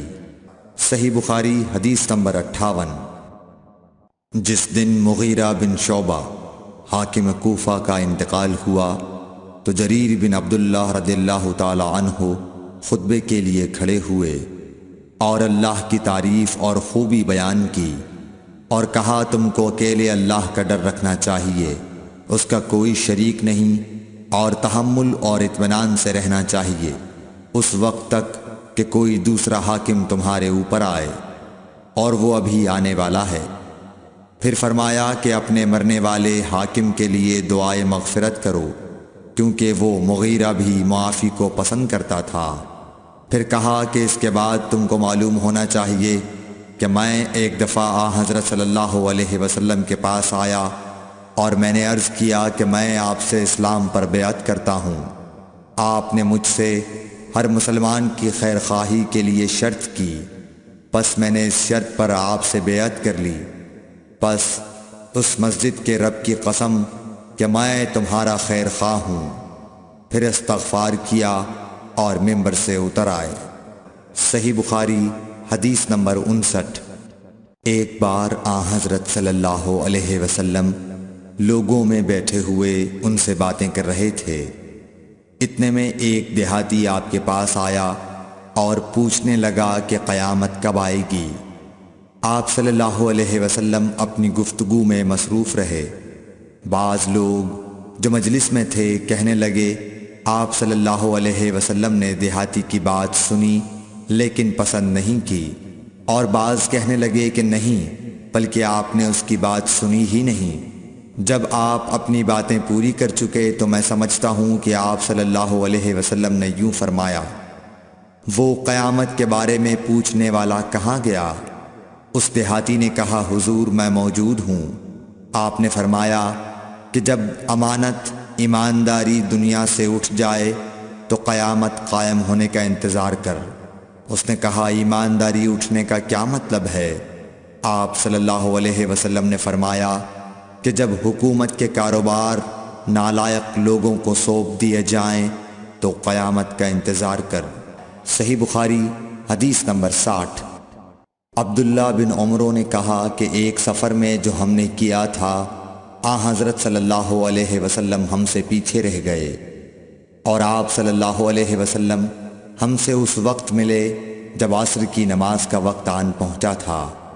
ہم جلدی جلدی وضو کر رہے تھے، پس پاؤں کو خوب دھونے کے بدل ہم یوں ہی سا دھو رہے تھے۔ یہ حال دیکھ کر آپ صلی اللہ علیہ وسلم نے بلند آواز سے پکارا، دیکھو ایڑیوں کی خرابی دوزخ سے ہونے والی ہے۔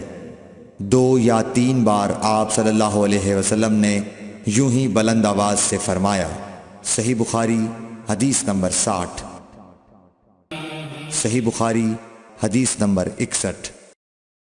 حضرت صلی اللہ علیہ وسلم نے فرمایا، درختوں میں ایک درخت ایسا ہے کہ اس کے پتے نہیں جھڑتے، اور مسلمان کی مثال اسی درخت کی سی ہے، بتاؤ وہ کون سا درخت ہے؟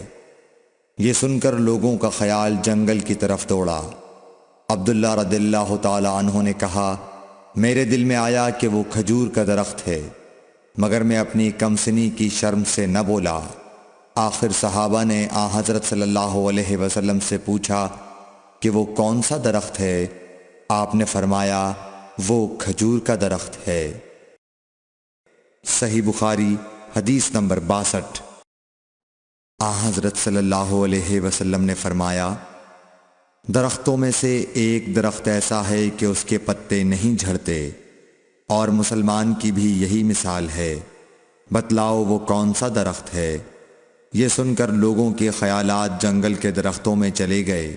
عبداللہ نے کہا کہ میرے دل میں آیا کہ بتلا دوں کہ وہ کھجور کا درخت ہے، لیکن وہاں بہت بزرگ موجود تھے، اس لیے مجھ کو شرم آئی۔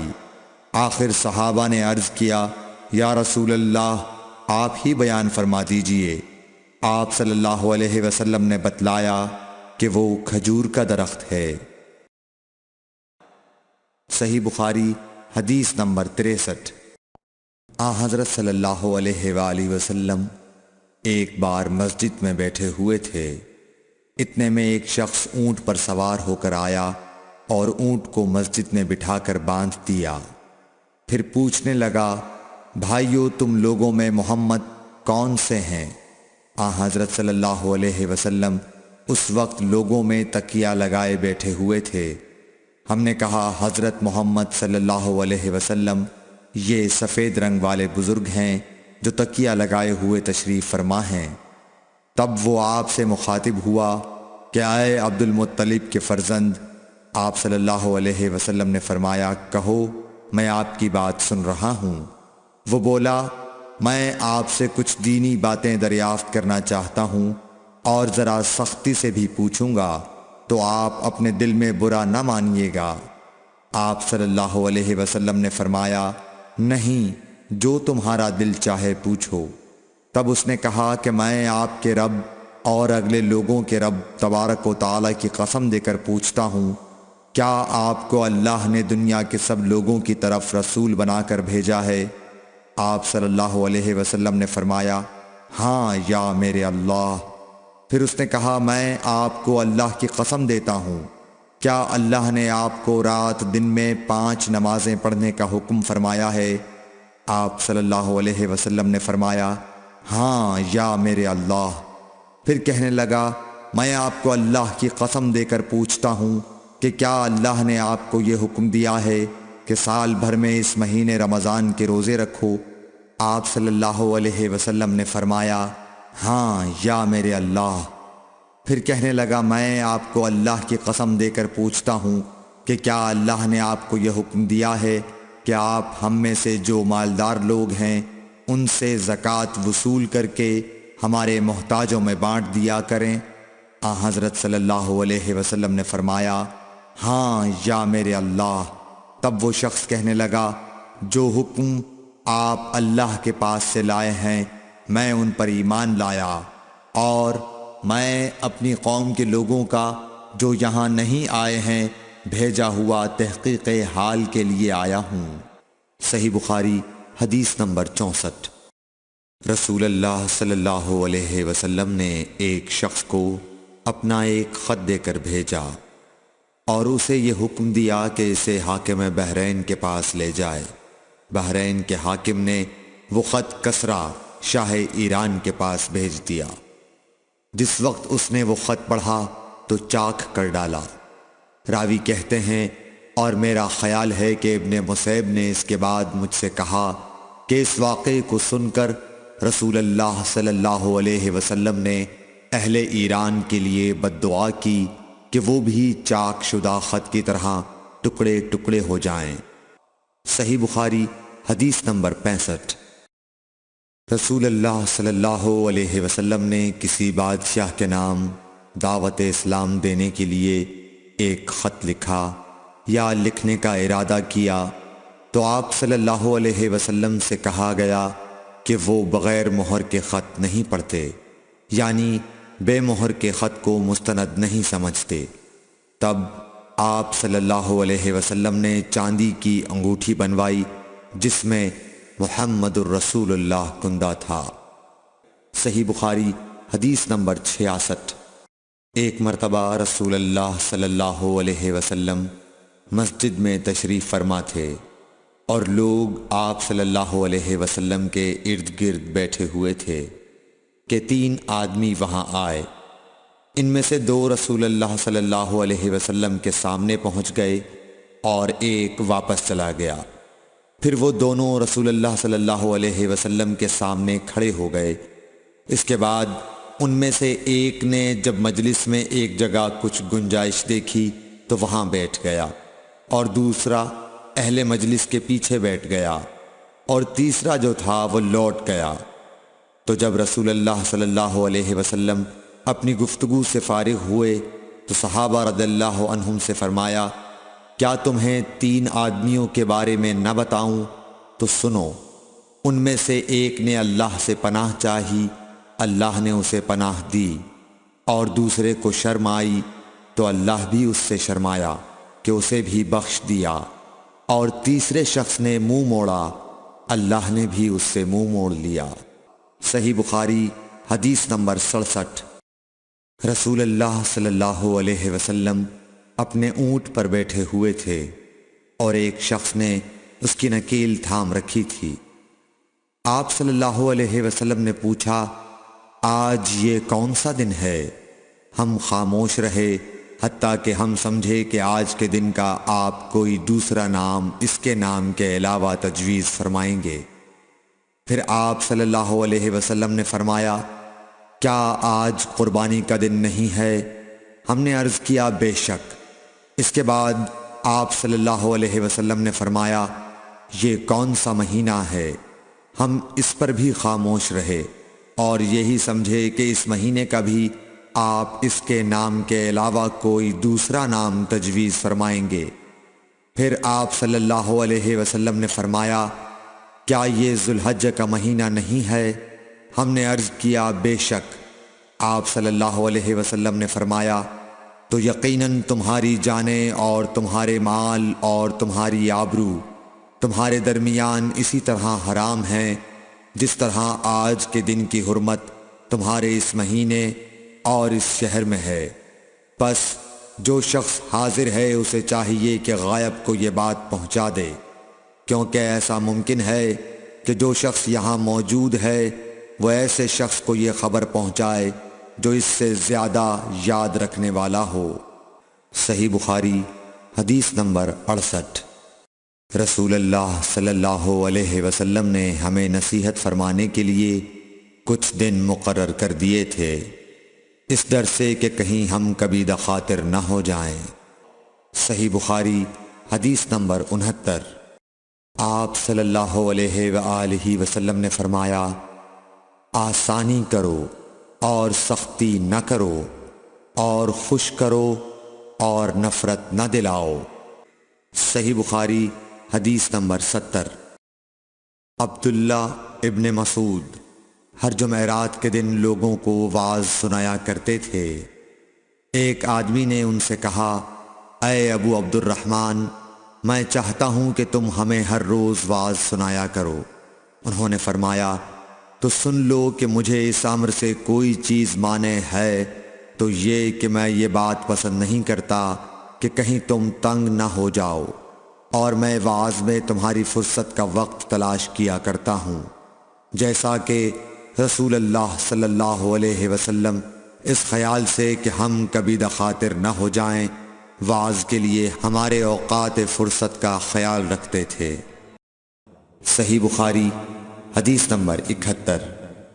رسول اللہ صلی اللہ علیہ وسلم نے فرمایا، جس شخص کے ساتھ اللہ تعالی بھلائی کا ارادہ کرے اسے دین کی سمجھ عنایت فرما دیتا ہے، اور میں تو محض تقسیم کرنے والا ہوں، دینے والا تو اللہ ہی ہے، اور یہ امت ہمیشہ اللہ کے حکم پر قائم رہے گی، اور جو شخص ان کی مخالفت کرے گا انہیں نقصان نہیں پہنچا سکے گا یہاں تک کہ اللہ کا حکم قیامت آ جائے اور یہ عالم فنا ہو جائے۔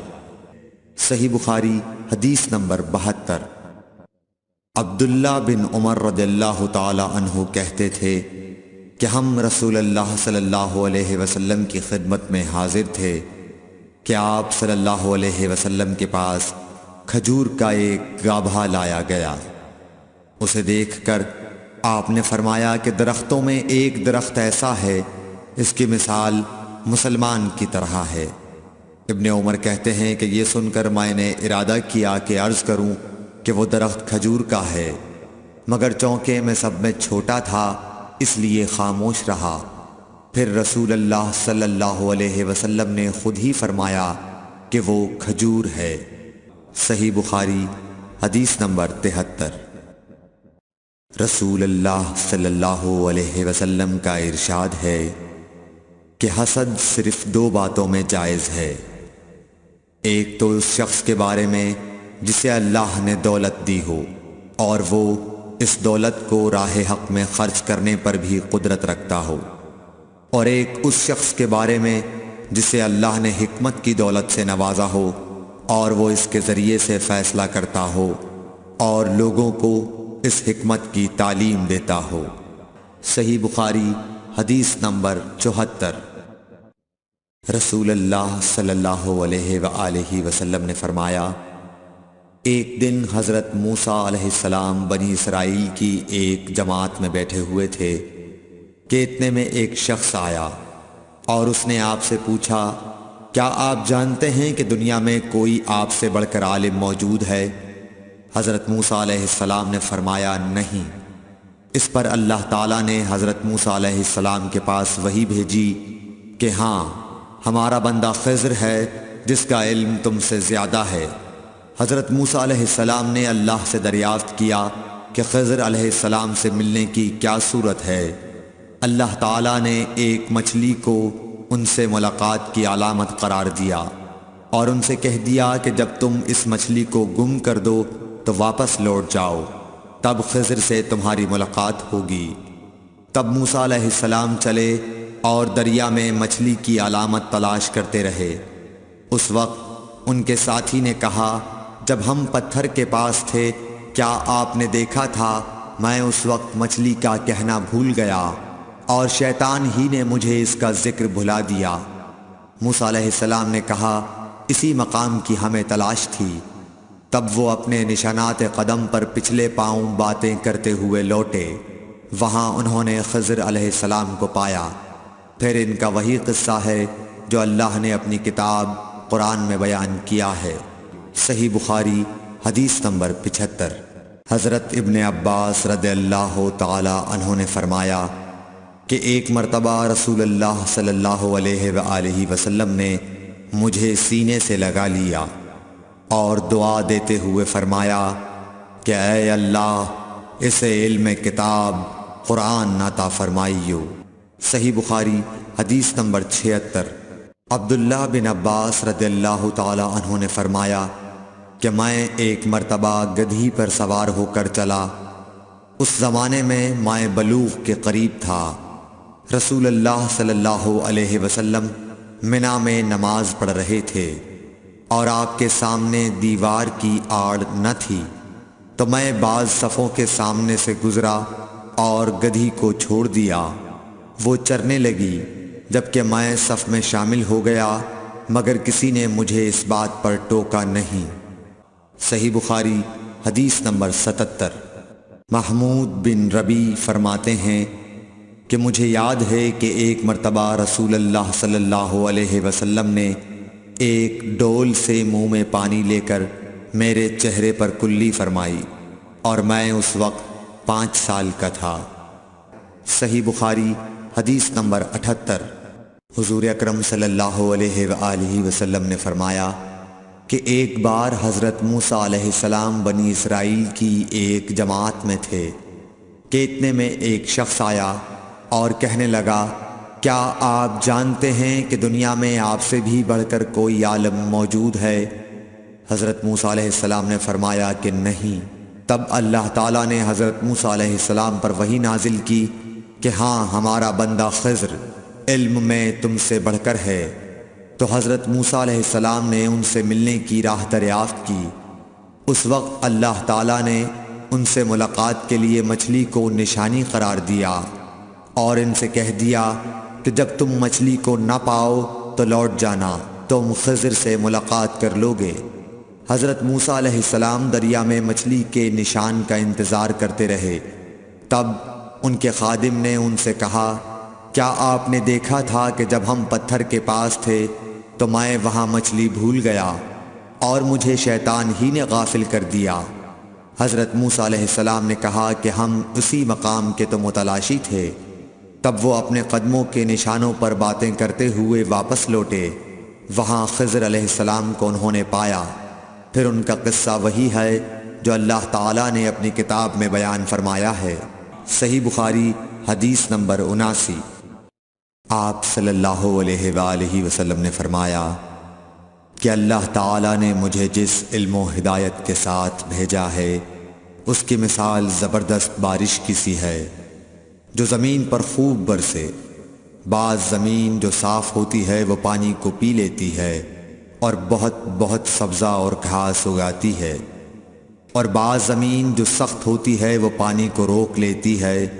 اس سے اللہ تعالیٰ لوگوں کو فائدہ پہنچاتا ہے، وہ اس سے سیراب ہوتے ہیں اور سیراب کرتے ہیں۔ اور کچھ اور زمین کے بعض خطوں پر پانی پڑتا ہے جو بالکل چٹیل میدان ہوتے ہیں، نہ پانی روکتے ہیں اور نہ ہی سبزہ اگاتے ہیں۔ تو یہ اس شخص کی مثال ہے جو دین میں سمجھ پیدا کرے اور نفع دے۔ اس کو وہ چیز جس کے ساتھ میں مبعوث کیا گیا ہوں اس نے علم دین سیکھا اور سکھایا، اور اس شخص کی مثال جس نے سر نہیں اٹھایا یعنی توجہ نہیں کی اور جو ہدایت دے کر میں بھیجا گیا ہوں اسے قبول نہیں کیا۔ صحیح بخاری حدیث نمبر 80۔ رسول اللہ صلی اللہ علیہ وسلم نے فرمایا، علامت قیامت میں سے یہ ہے کہ دینی علم اٹھ جائے گا اور جہل ہی جہل ظاہر ہو جائے گا، اور اعلانیہ شراب پی جائے گی اور زنا پھیل جائے گا۔ صحیح بخاری حدیث نمبر 81۔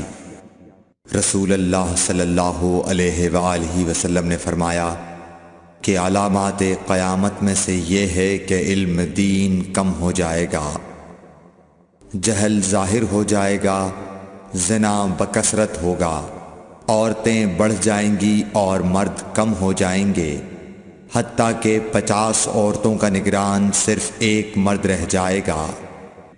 صحیح بخاری حدیث نمبر 82۔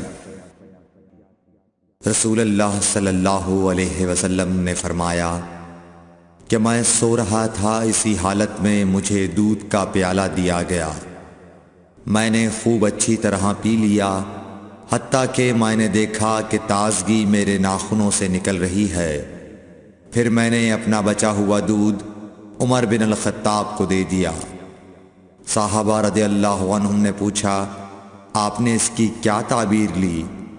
آپ صلی اللہ علیہ وسلم نے فرمایا، علم۔ صحیح بخاری حدیث نمبر 83۔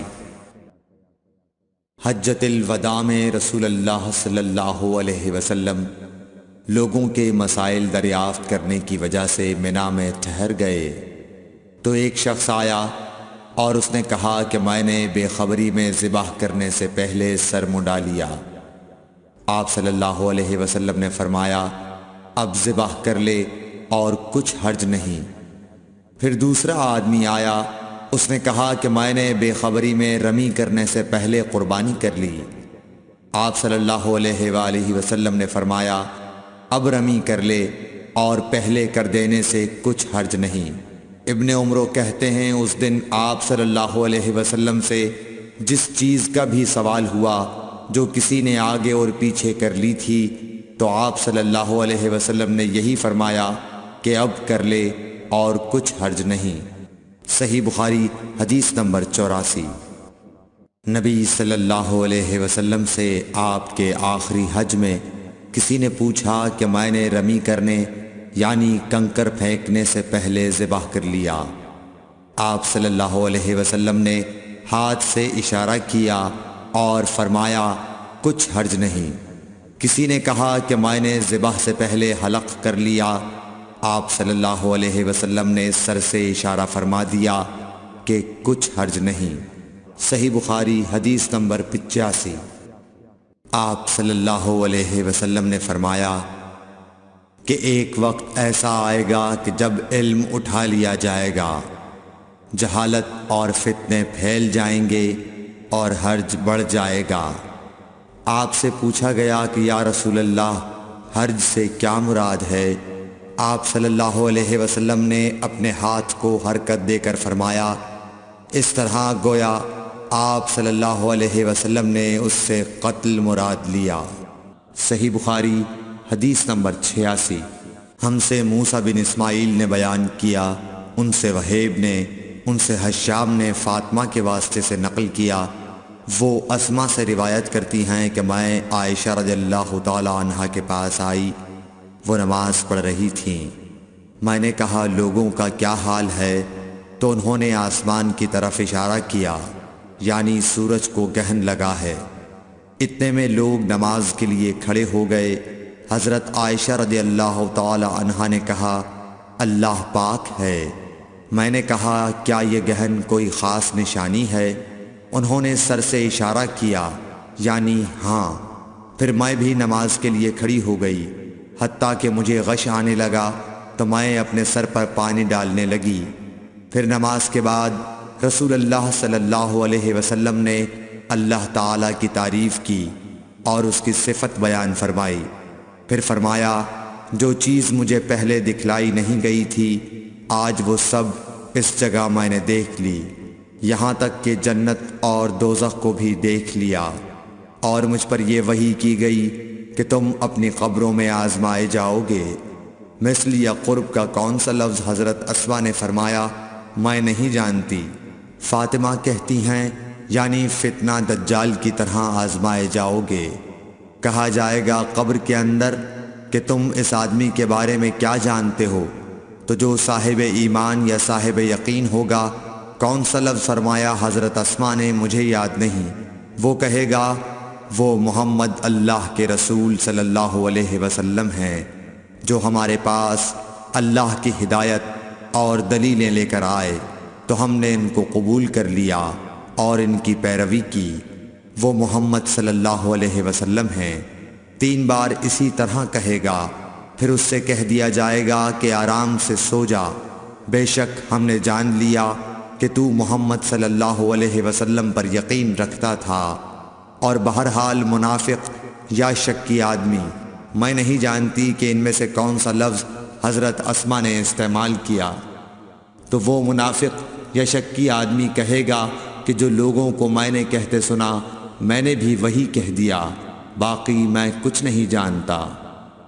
صحیح بخاری حدیث نمبر 87۔ قبیلہ عبد القیس کا وفد رسول اللہ صلی اللہ علیہ وسلم کی خدمت میں آیا۔ آپ صلی اللہ علیہ وسلم نے دریافت کیا کہ کون سا وفد آیا ہے یا یہ کون لوگ ہیں؟ انہوں نے کہا ربیعہ خاندان کے لوگ ہیں۔ آپ صلی اللہ علیہ وسلم نے فرمایا کہ مبارک ہو قوم کو آنا یا مبارک ہو اس وفد کو جو کبھی نہ رسوا ہو نہ شرمندہ ہو۔ اس کے بعد انہوں نے عرض کیا کہ ہم ایک دور دراز کونے سے آپ کے پاس آئے ہیں اور ہمارے اور آپ کے درمیان کفار مضر کا قبیلہ پڑتا ہے، اس کے خوف کی وجہ سے ہم حرمت والے مہینوں کے علاوہ اور ایام میں نہیں آ سکتے، اس لیے ہمیں کوئی ایسی قطعی بات بتلا دیجئے کہ جس کی ہم اپنے پیچھے رہ جانے والے لوگوں کو خبر دے دیں اور اس کی وجہ سے ہم جنت میں داخل ہو سکیں۔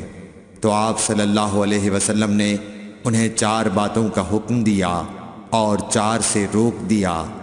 اول انہیں حکم دیا کہ ایک اللہ پر ایمان لائیں، پھر فرمایا کہ کیا تم جانتے ہو کہ ایک اللہ پر ایمان لانے کا کیا مطلب ہے؟ انہوں نے عرض کیا اللہ اور اس کا رسول زیادہ جانتے ہیں۔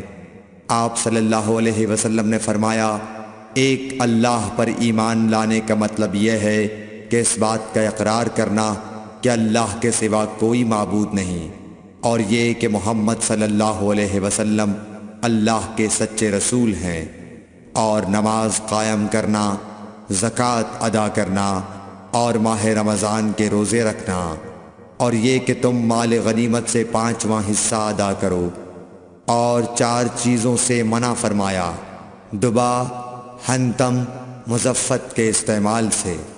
اور چوتھی چیز کے بارے میں شعبہ کہتے ہیں کہ ابو حمزہ بسا اوقات نقیر کہتے تھے اور بسا اوقات مقیر۔ اس کے بعد رسول اللہ صلی اللہ علیہ وسلم نے فرمایا کہ ان باتوں کو یاد رکھو اور اپنے پیچھے رہ جانے والوں کو بھی ان کی خبر کر دو۔ صحیح بخاری حدیث نمبر 88۔ عقبہ نے ابو احاب بن عزیز کی لڑکی سے نکاح کیا تو ان کے پاس ایک عورت آئی اور کہنے لگی کہ میں نے عقبہ کو اور جس سے اس کا نکاح ہوا ہے اس کو دودھ پلایا ہے۔ یہ سن کر عقبہ نے کہا مجھے نہیں معلوم کہ تو نے مجھے دودھ پلایا ہے، نہ تو نے کبھی مجھے بتایا ہے۔ تب سوار ہو کر رسول اللہ صلی اللہ علیہ وسلم کی خدمت میں مدینہ منورہ حاضر ہوئے اور آپ سے اس کے متعلق دریافت کیا تو آپ صلی اللہ علیہ وسلم نے فرمایا کس طرح تم اس لڑکی سے رشتہ رکھو گے، حالانکہ اس کے متعلق یہ کہا گیا۔ تب عقبہ بن حارث نے اس لڑکی کو چھوڑ دیا اور اس نے دوسرا خاوند کر لیا۔ صحیح بخاری حدیث نمبر 89۔ حضرت عمر سے روایت ہے کہ میں اور میرا ایک انصاری پڑوسی دونوں اطراف مدینہ کے ایک گاؤں بنی امیہ بن زید میں رہتے تھے، جو مدینے کے پورب کی طرف بلند گاؤں میں سے ہے۔ ہم دونوں باری باری حضرت صلی اللہ علیہ وسلم کی خدمت شریف میں حاضر ہوا کرتے تھے۔ ایک دن وہ آتا، ایک دن میں آتا۔ جس دن میں آتا اس دن کی وحی کی اور رسول اللہ صلی اللہ علیہ وسلم کی فرمودہ دیگر باتوں کی اس کو خبر دے دیتا تھا، اور جب وہ آتا تو وہ بھی اسی طرح کرتا۔ تو ایک دن وہ میرا انصاری ساتھی اپنی باری کے روز حاضر خدمت ہوا۔ جب واپس آیا تو اس نے میرا دروازہ بہت زور سے کھٹکھٹایا اور میرے بارے میں پوچھا کیا عمر یہاں ہیں؟ میں گھبرا کر اس کے پاس آیا۔ وہ کہنے لگا کہ ایک بڑا معاملہ پیش آ گیا ہے، یعنی رسول اللہ صلی اللہ علیہ وسلم نے اپنی بیویوں کو طلاق دے دی ہے۔ پھر میں اپنی بیٹی حفصہ کے پاس گیا، وہ رو رہی تھی۔ میں نے پوچھا کیا تمہیں رسول اللہ صلی اللہ علیہ وسلم نے طلاق دے دی ہے؟ وہ کہنے لگی میں نہیں جانتی۔ پھر میں نبی کی خدمت میں حاضر ہوا۔ میں نے کھڑے کھڑے کہا کہ آپ نے اپنی بیویوں کو طلاق دے دی ہے؟ آپ صلی اللہ علیہ وسلم نے فرمایا نہیں، یہ افواہ غلط ہے۔ تب میں نے تعجب سے کہا اللہ اکبر، اللہ بہت بڑا ہے۔ صحیح بخاری حدیث نمبر 90۔ ایک شخص حزم بن ابی کعب نے رسول اللہ کی خدمت میں آ کر عرض کیا یا رسول اللہ، فلاں شخص معاذ بن جبل لمبی نماز پڑھاتے ہیں، اس لیے میں جماعت کی نماز میں شریک نہیں ہو سکتا، کیونکہ میں دن بھر اونٹ چرانے کی وجہ سے رات کو تھک کر چکنا چور ہوتا ہوں اور طویل قرات سننے کی طاقت نہیں رکھتا۔ ابو مسعود راوی کہتے ہیں کہ اس دن سے زیادہ میں نے کبھی رسول اللہ صلی اللہ علیہ وسلم کو وعظ کے دوران اتنا غضبناک نہیں دیکھا۔ آپ صلی اللہ علیہ وسلم نے فرمایا اے لوگو، تم ایسی شدت اختیار کر کے لوگوں کو دین سے نفرت دلانے لگے ہو۔ سن لو، جو شخص لوگوں کو نماز پڑھائے تو وہ ہلکی پڑھائے، کیونکہ ان میں بیمار، کمزور اور حاجت والے سبھی قسم کے لوگ ہوتے ہیں۔ صحیح بخاری حدیث نمبر 91۔ ایک شخص عمیر یا بلال نے رسول اللہ صلی اللہ علیہ وسلم سے پڑی ہوئی چیز کے بارے میں دریافت کیا۔ آپ نے فرمایا اس کی بندھن پہچان لے، یا فرمایا کہ اس کا برتن اور تھیلی کو پہچان لے، پھر 1 سال تک اس کی شناخت کا اعلان کراؤ، پھر اس کا مالک نہ ملے تو اس سے فائدہ اٹھاؤ، اور اگر اس کا مالک آ جائے تو اسے سونپ دو۔ اس نے پوچھا کہ اچھا گمشدہ اونٹ کے بارے میں کیا حکم ہے؟ آپ کو اس قدر غصہ آ گیا کہ رخسار مبارک سرخ ہو گئے، یا راوی نے یہ کہا کہ آپ کا چہرہ سرخ ہو گیا۔ یہ سن کر آپ صلی اللہ علیہ وسلم نے فرمایا، تجھے اونٹ سے کیا واسطہ؟ اس کے ساتھ خود اس کی مشق ہے اور اس کے پاؤں کے سم ہیں، وہ خود پانی پر پہنچے گا اور خود پی لے گا اور خود درخت پر چرے گا، لہٰذا اسے چھوڑ دو یہاں تک کہ اس کا مالک مل جائے۔ اس نے کہا کہ اچھا گمشدہ بکری کے بارے میں کیا ارشاد ہے؟ آپ نے فرمایا، وہ تیری ہے یا تیرے بھائی کی، ورنہ بھیڑیے کی غذا ہے۔ صحیح بخاری حدیث نمبر 92۔ رسول اللہ صلی اللہ علیہ وسلم سے کچھ باتیں دریافت کی گئیں کہ آپ کو برا معلوم ہوا، اور جب اس قسم کے سوالات کی آپ صلی اللہ علیہ وسلم پر بہت زیادتی کی گئی تو آپ کو غصہ آ گیا۔ پھر آپ نے لوگوں سے فرمایا، اچھا اب مجھ سے جو چاہو پوچھو۔ تو ایک شخص نے دریافت کیا کہ میرا باپ کون ہے؟ آپ نے فرمایا، تیرا باپ حذافہ ہے۔ پھر دوسرا آدمی کھڑا ہوا اور اس نے پوچھا کہ یا رسول اللہ میرا باپ کون ہے؟ آپ نے فرمایا کہ تیرا باپ سالم شیبہ کا آزاد کردہ غلام ہے۔ آخر حضرت عمر رضی اللہ تعالی عنہ نے آپ کے چہرہ مبارک کا حال دیکھا تو عرض کیا، یا رسول اللہ ہم ان باتوں کے دریافت کرنے سے جو آپ کو ناگوار ہوں اللہ تعالی سے توبہ کرتے ہیں۔ صحیح بخاری حدیث نمبر 93۔ ایک دن رسول اللہ صلی اللہ علیہ وسلم گھر سے نکلے تو عبداللہ بن حذافہ کھڑے ہو کر پوچھنے لگے کہ حضور میرا باپ کون ہے؟ آپ نے فرمایا، حذافہ۔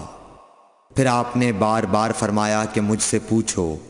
تو حضرت عمر رضی اللہ عنہ نے دو زانو ہو کر عرض کیا کہ ہم اللہ کے رب ہونے پر، اسلام کے دین ہونے اور محمد صلی اللہ علیہ وسلم کے نبی ہونے پر راضی ہیں، اور یہ جملہ 3 مرتبہ دہرایا۔ پھر یہ سن کر رسول اللہ صلی اللہ علیہ وسلم خاموش ہو گئے۔ صحیح بخاری حدیث نمبر 94۔ نبی اکرم صلی اللہ علیہ وآلہ وسلم جب سلام کرتے تو 3 بار سلام کرتے، اور جب کوئی کلمہ ارشاد فرماتے تو اسے 3 بار دہراتے یہاں تک کہ خوب سمجھ لیا جاتا۔ صحیح بخاری حدیث نمبر 95۔ رسول اللہ صلی اللہ علیہ وسلم جب کوئی کلمہ ارشاد فرماتے تو اسے 3 بار لوٹاتے یہاں تک کہ خوب سمجھ لیا جاتا، اور جب کچھ لوگوں کے پاس آپ تشریف لاتے اور انہیں سلام کرتے تو 3 بار سلام کرتے۔ صحیح بخاری حدیث نمبر 96۔ عبداللہ بن عمر رضی اللہ عنہ کہتے ہیں کہ ایک سفر میں رسول اللہ صلی اللہ علیہ وسلم ہم سے پیچھے رہ گئے، پھر آپ ہمارے قریب پہنچے تو عصر کی نماز کا وقت ہو چکا تھا یا تنگ ہو گیا تھا، اور ہم وضو کر رہے تھے۔ ہم اپنے پیروں پر پانی کا ہاتھ پھیرنے لگے تو آپ نے بلند آواز سے فرمایا کہ آگ کے عذاب سے ان ایڑیوں کی جو خشک رہ جائیں خرابی ہے۔ یہ 2 مرتبہ فرمایا یا 3 مرتبہ۔ صحیح بخاری حدیث نمبر 97۔ رسول اللہ صلی اللہ علیہ وسلم نے فرمایا کہ 3 شخص ہیں جن کے لیے دگنا اجر ہے، ایک وہ جو اہل کتاب سے ہو اور اپنے نبی پر اور محمد صلی اللہ علیہ وسلم پر ایمان لائے، دوسرے وہ غلام جو اپنے آقا اور اللہ دونوں کا حق ادا کرے، اور تیسرے وہ آدمی جس کے پاس کوئی لونڈی ہو جس سے شباشی کرتا ہے اور اس کو تربیت دے تو اچھی تربیت دے، تعلیم دے تو عمدہ دے، پھر اسے آزاد کر کے اس سے نکاح کر لے تو اس کے لیے دگنا اجر ہے۔ صحیح بخاری حدیث نمبر 98۔ نبی صلی اللہ علیہ وسلم ایک مرتبہ عید کے موقع پر مردوں کی صفوں میں سے نکلے اور آپ کے ساتھ بلال رضی اللہ تعالیٰ عنہ تھے۔ آپ کو خیال ہوا عورتوں کو خطبہ اچھی طرح نہیں سنائی دیا، تو آپ نے انہیں علیحدہ نصیحت فرمائی اور صدقے کا حکم دیا۔ یہ واز سن کر کوئی عورت بالی اور کوئی عورت انگوٹھی ڈالنے لگی، اور بلال رضی اللہ تعالیٰ عنہ اپنے کپڑے کے دامن میں یہ چیزیں لینے لگے۔ صحیح بخاری حدیث نمبر 99۔ حضرت ابو ہریرہ رضی اللہ تعالیٰ عنہ نے عرض کیا، یا رسول اللہ، قیامت کے دن آپ کی شفاعت سے سب سے زیادہ سعادت کسے ملے گی؟ تو رسول اللہ صلی اللہ علیہ وسلم نے فرمایا، اے ابو ہریرہ، مجھے یقین تھا کہ تم سے پہلے کوئی اس کے بارے میں مجھ سے دریافت نہیں کرے گا، کیونکہ میں نے حدیث کے متعلق تمہاری حرص دیکھ لی تھی۔ سنو، قیامت کے دن سب سے زیادہ فیضیاب میری شفاعت سے وہ شخص ہوگا جو سچے دل سے یا سچے جی سے لا الہ الا اللہ کہے گا۔ صحیح بخاری حدیث نمبر 100۔ رسول اللہ صلی اللہ علیہ وآلہ وسلم نے فرمایا کہ اللہ علم کو اس طرح نہیں اٹھا لے گا کہ اس کو بندوں سے چھین لے، بلکہ وہ پختہ کار علماء کو موت دے کر علم اٹھائے گا، حتیٰ کہ جب کوئی عالم باقی نہیں رہے گا تو لوگ جاہلوں کو سردار بنا لیں گے، ان سے سوالات کیے جائیں گے اور وہ بغیر علم کے جواب دیں گے، اس لیے خود بھی گمراہ ہوں گے اور لوگوں کو بھی گمراہ کریں گے۔ Thanks for watching. Don't forget to like, comment, share and subscribe to